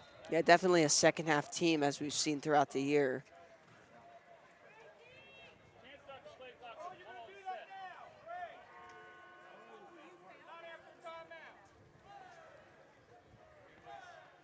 So 2 to the left, 1 to the right.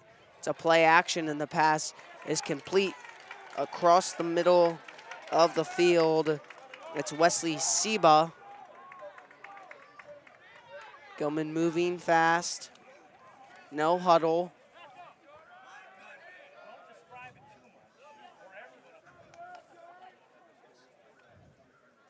Parker in the shotgun. They've really kept that formation where Parker takes a snap with the running back behind him. As Parker now gets a couple with his legs wrestled down at the 45-yard line. 7 minutes to go in the 4th.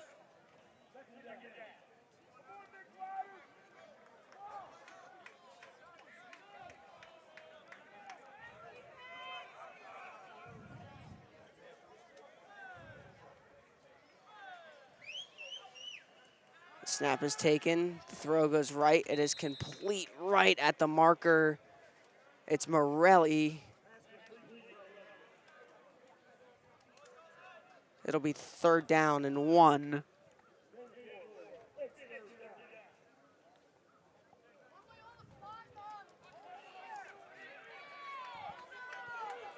Staying in the shotgun.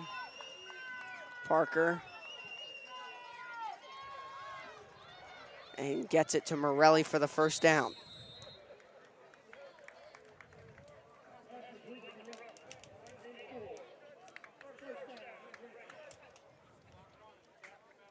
Gilman has their last game at home in 2 weeks against McDonough.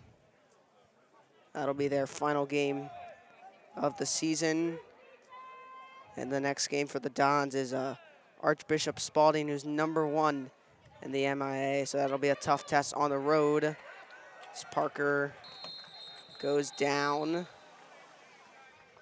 Duval stripped it. But it's not going to be Loyola football. Whistle blown before that.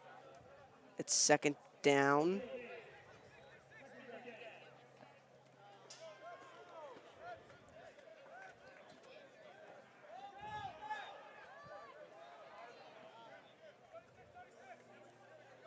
Loyola currently 5th in the A conference, MIAA. Just short of making playoffs because it's top 4, but after this win, it'll definitely help their chances, and then they'll just have to do good against Spalding if they want to get into those playoffs. Is it top 4 for playoffs? Yeah, Yes. top 4. Amir Arnold with the reception there. No huddle.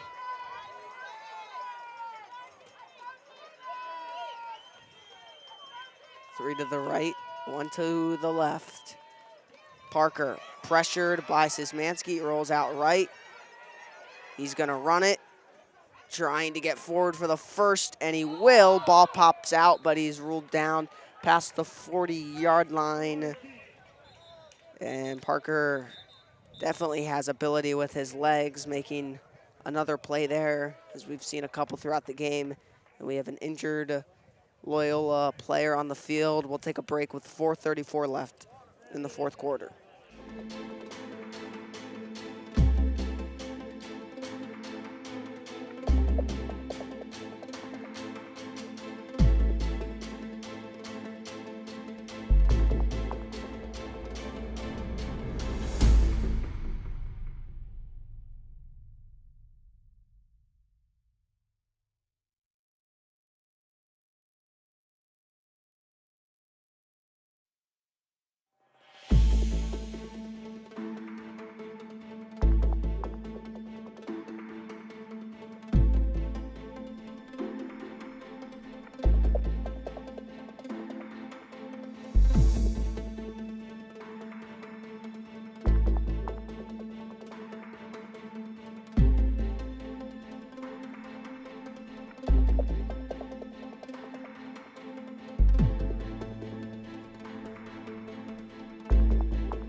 So back from the injury timeout.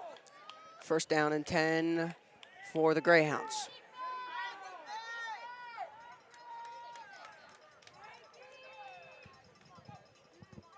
Parker to air it out. Does down the right side and incomplete. It was intended for DeJohn Lane. A flag is out, and it is a holding on Gilman. By far the most common penalty we've seen in this game. Right in front of delay of game.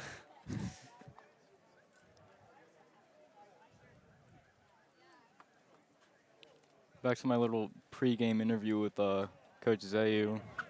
He was really looking to plug the holes in the defense this game and really control the clock and force those turnovers and just stop Gilman's offense. And it looks like they were definitely successful with all of that. Really successful game for the Dons. Yeah, definitely manifesting that in this game right here. 1st down and 20. All day for Parker. Fires incomplete. Looking for Arnold. And now 2nd and 20. Loyola, as you said, is in 5th. The team in front of them is Calvert Hall and McDonough. They won't play Calvert Hall in conference until after the championship, so they'll need some losses from them and continue to win. It'll be a 2-game win streak if they can close this one out, which it looks like they will. 5-man rush from the Dons. Parker rolling left, throwing left. Wide open man, Cheatham getting upfield. And we're gonna have a flag in the backfield. Cheatham with a gain of about 12 there on the reception.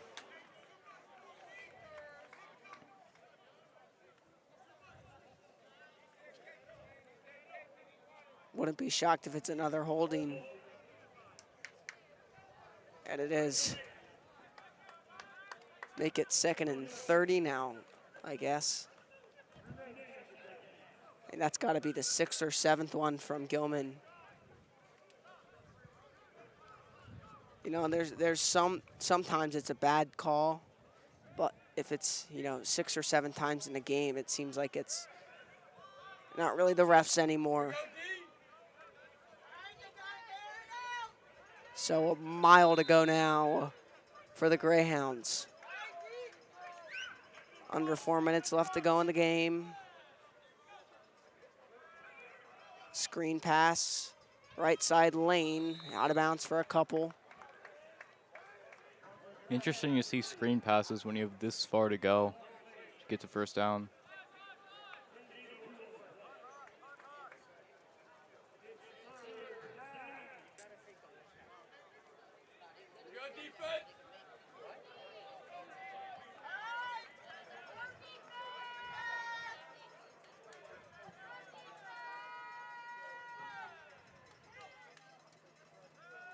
Parker in trouble, out left, getting chase, and tackled down past the 45-yard line of Gilman, assuming they'll just punt it away and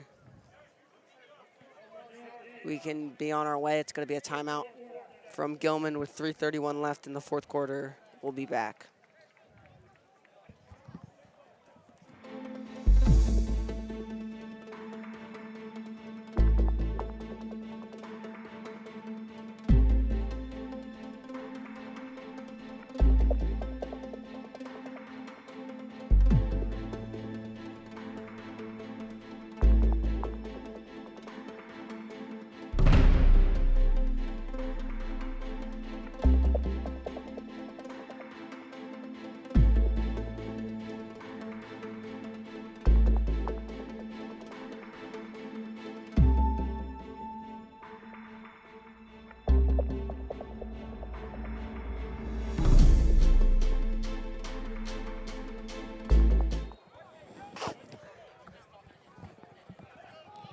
So going for it is Gilman with 20-plus yards to go.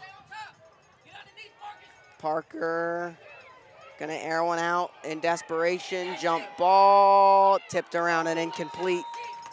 Looking for Carpenter, who's had some big-time catches in the game, but he couldn't bring it down this time. Loyola will take over with 3:23 left in the 4th quarter. And hopefully they could just run up this clock. And we'll be on our way.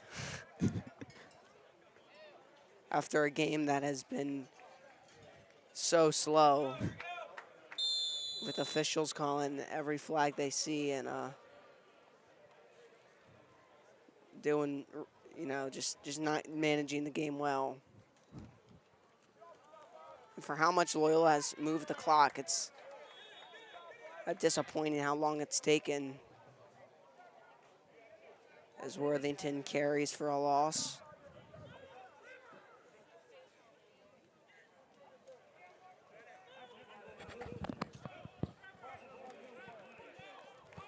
Definitely is one of the slower moving games of the season.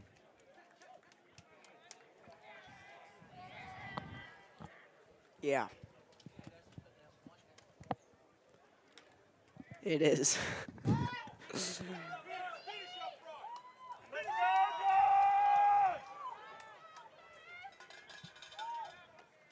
Sice under center.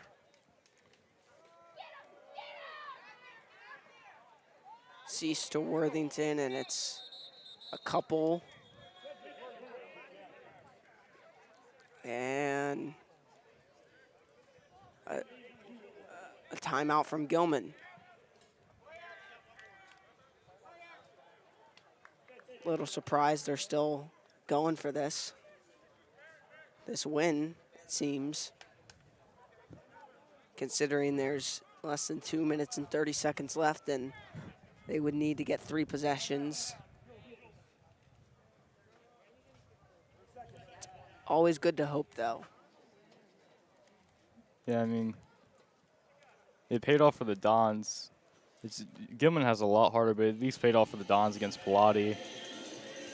Their last game with 5 minutes left and still 13 behind. Yeah, not even having the ball. Yeah. Really stole one, but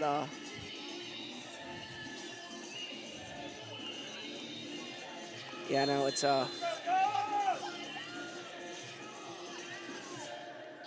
Gilman's have to do a lot more than just. It's a little bit different. Yeah. In this case, but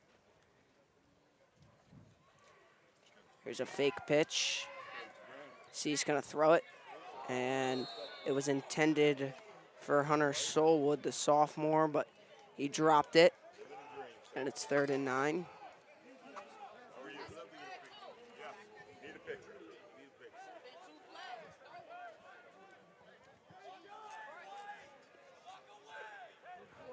Excuse me, it's 4th down.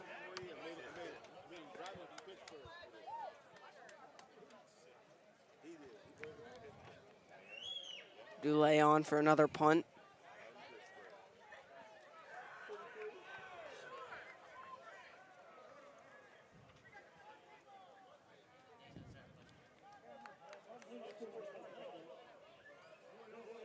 You got it unsportsmanlike conduct on both sides. That'll offset.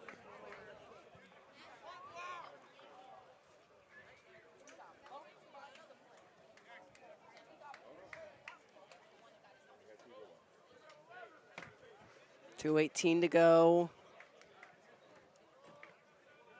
That is Nathaniel Jackson and the captain, Amir Crawley, getting a talking to after the unsportsmanlike conduct.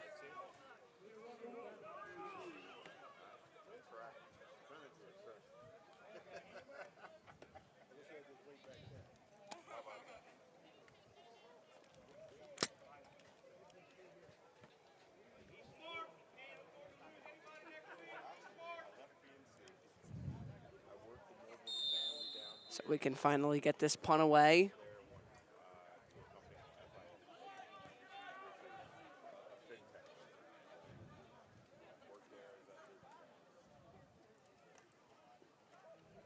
And Dulé is blocked, and this one picked up, and it's taken the other way by Gilman, and it'll be a touchdown. A flag is drawn as Dulé tried to slide tackle Alan Gushu, who picked it up and scored the touchdown. Thought he was playing soccer for a second there. And that is now 8 defensive points from Gilman, which is more points than the offense has scored. So.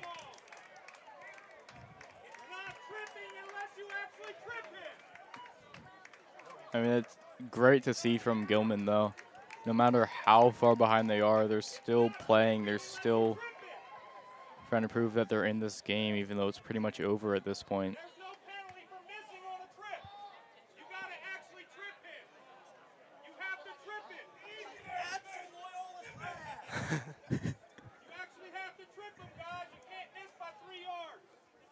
So it's 27-15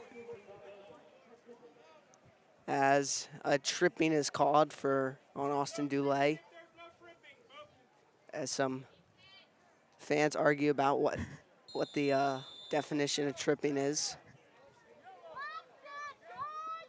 Which, I don't know the rule, but I'll side with the ref on that one, as the extra point is good.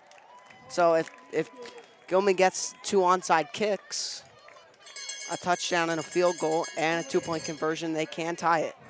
So maybe they should not have given up hope.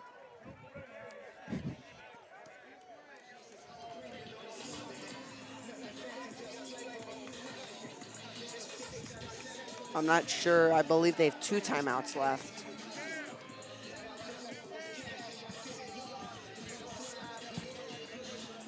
So they can stop the clock twice, but with how good the run game has been, they would have to not let Loyola get a first down, which is going to be tough. But, hey, you never know. I guess I shouldn't have counted them out.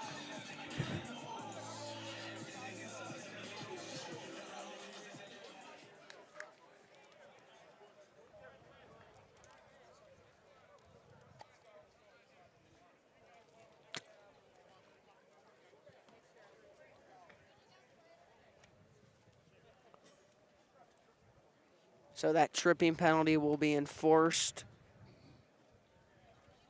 on the kickoff, which will put Gilman at the 45-yard line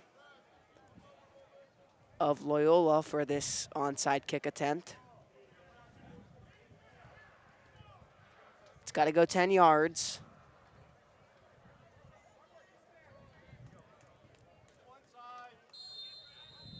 Oliver Beatty to try and get the ball back for Gilman, and it will not work. Taken in with ease by the hands team. Brad Cease, the quarterback, getting that one there.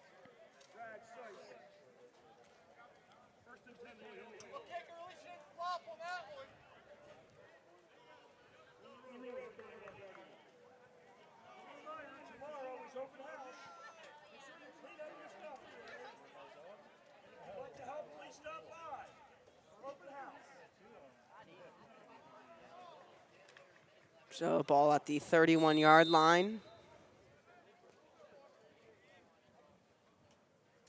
Gilman still fighting.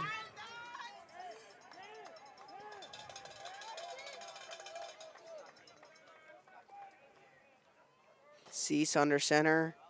Hands and hit behind the line. Brooklyn Jones.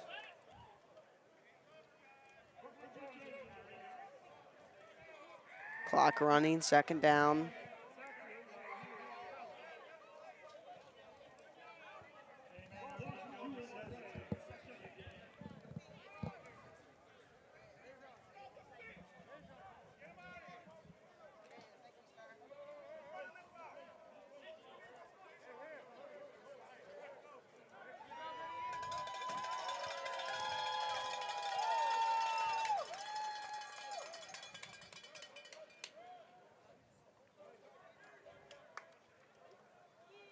Second and 13.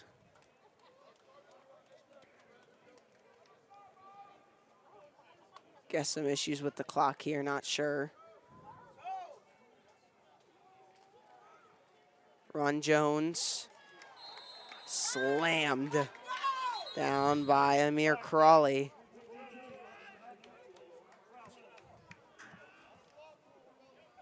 And a timeout called by Gilman. Not sure why they wouldn't call the timeout on the first play, but that's how they're running things. I mean, not much you can really do at this point. Well, in theory, if you're still trying to win this, you would have called timeout on the first run, because let's say they fumble on the next play, you're going to have more time for your offense to score. Yeah. But, not the coach, so. But the scoreboard does not update timeouts, so I think there's one left for Gilman.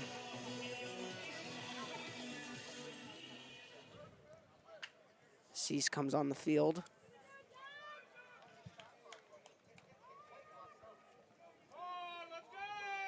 You have got to love the support shown for Gilman this game, though. Their sideline is sticking through them whole game. No one clearing out early, even though it's pretty much a definite loss at this point. Another delay of game.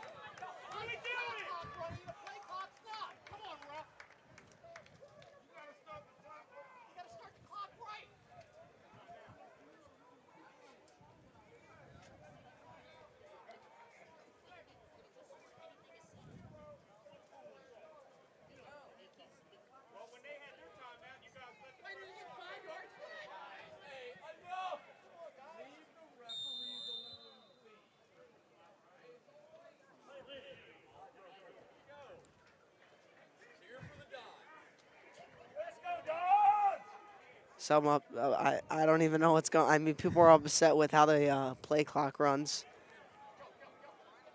And Worthington is gonna come very close to a first down, but he's just short. Or no, he's not. I'm sorry, I'm looking at the wrong one. He's way short.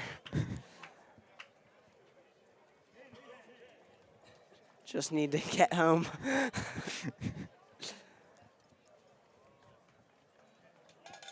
So apparently Gilman didn't have any timeouts. Yeah. They're going to have about 15 seconds to come back down 11.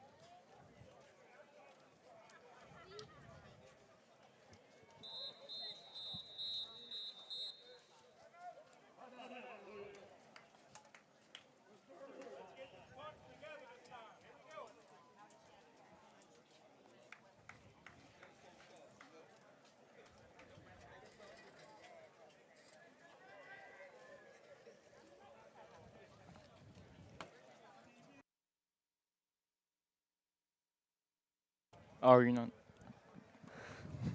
There's 17 seconds left.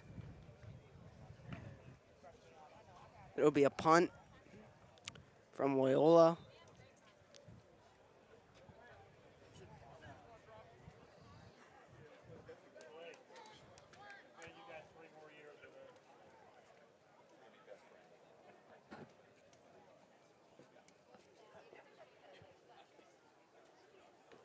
Loyola comes out of the timeout.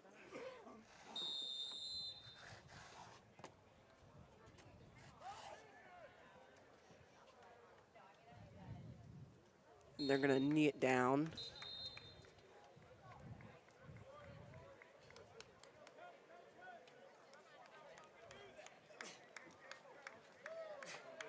Which is a little bit surprising, considering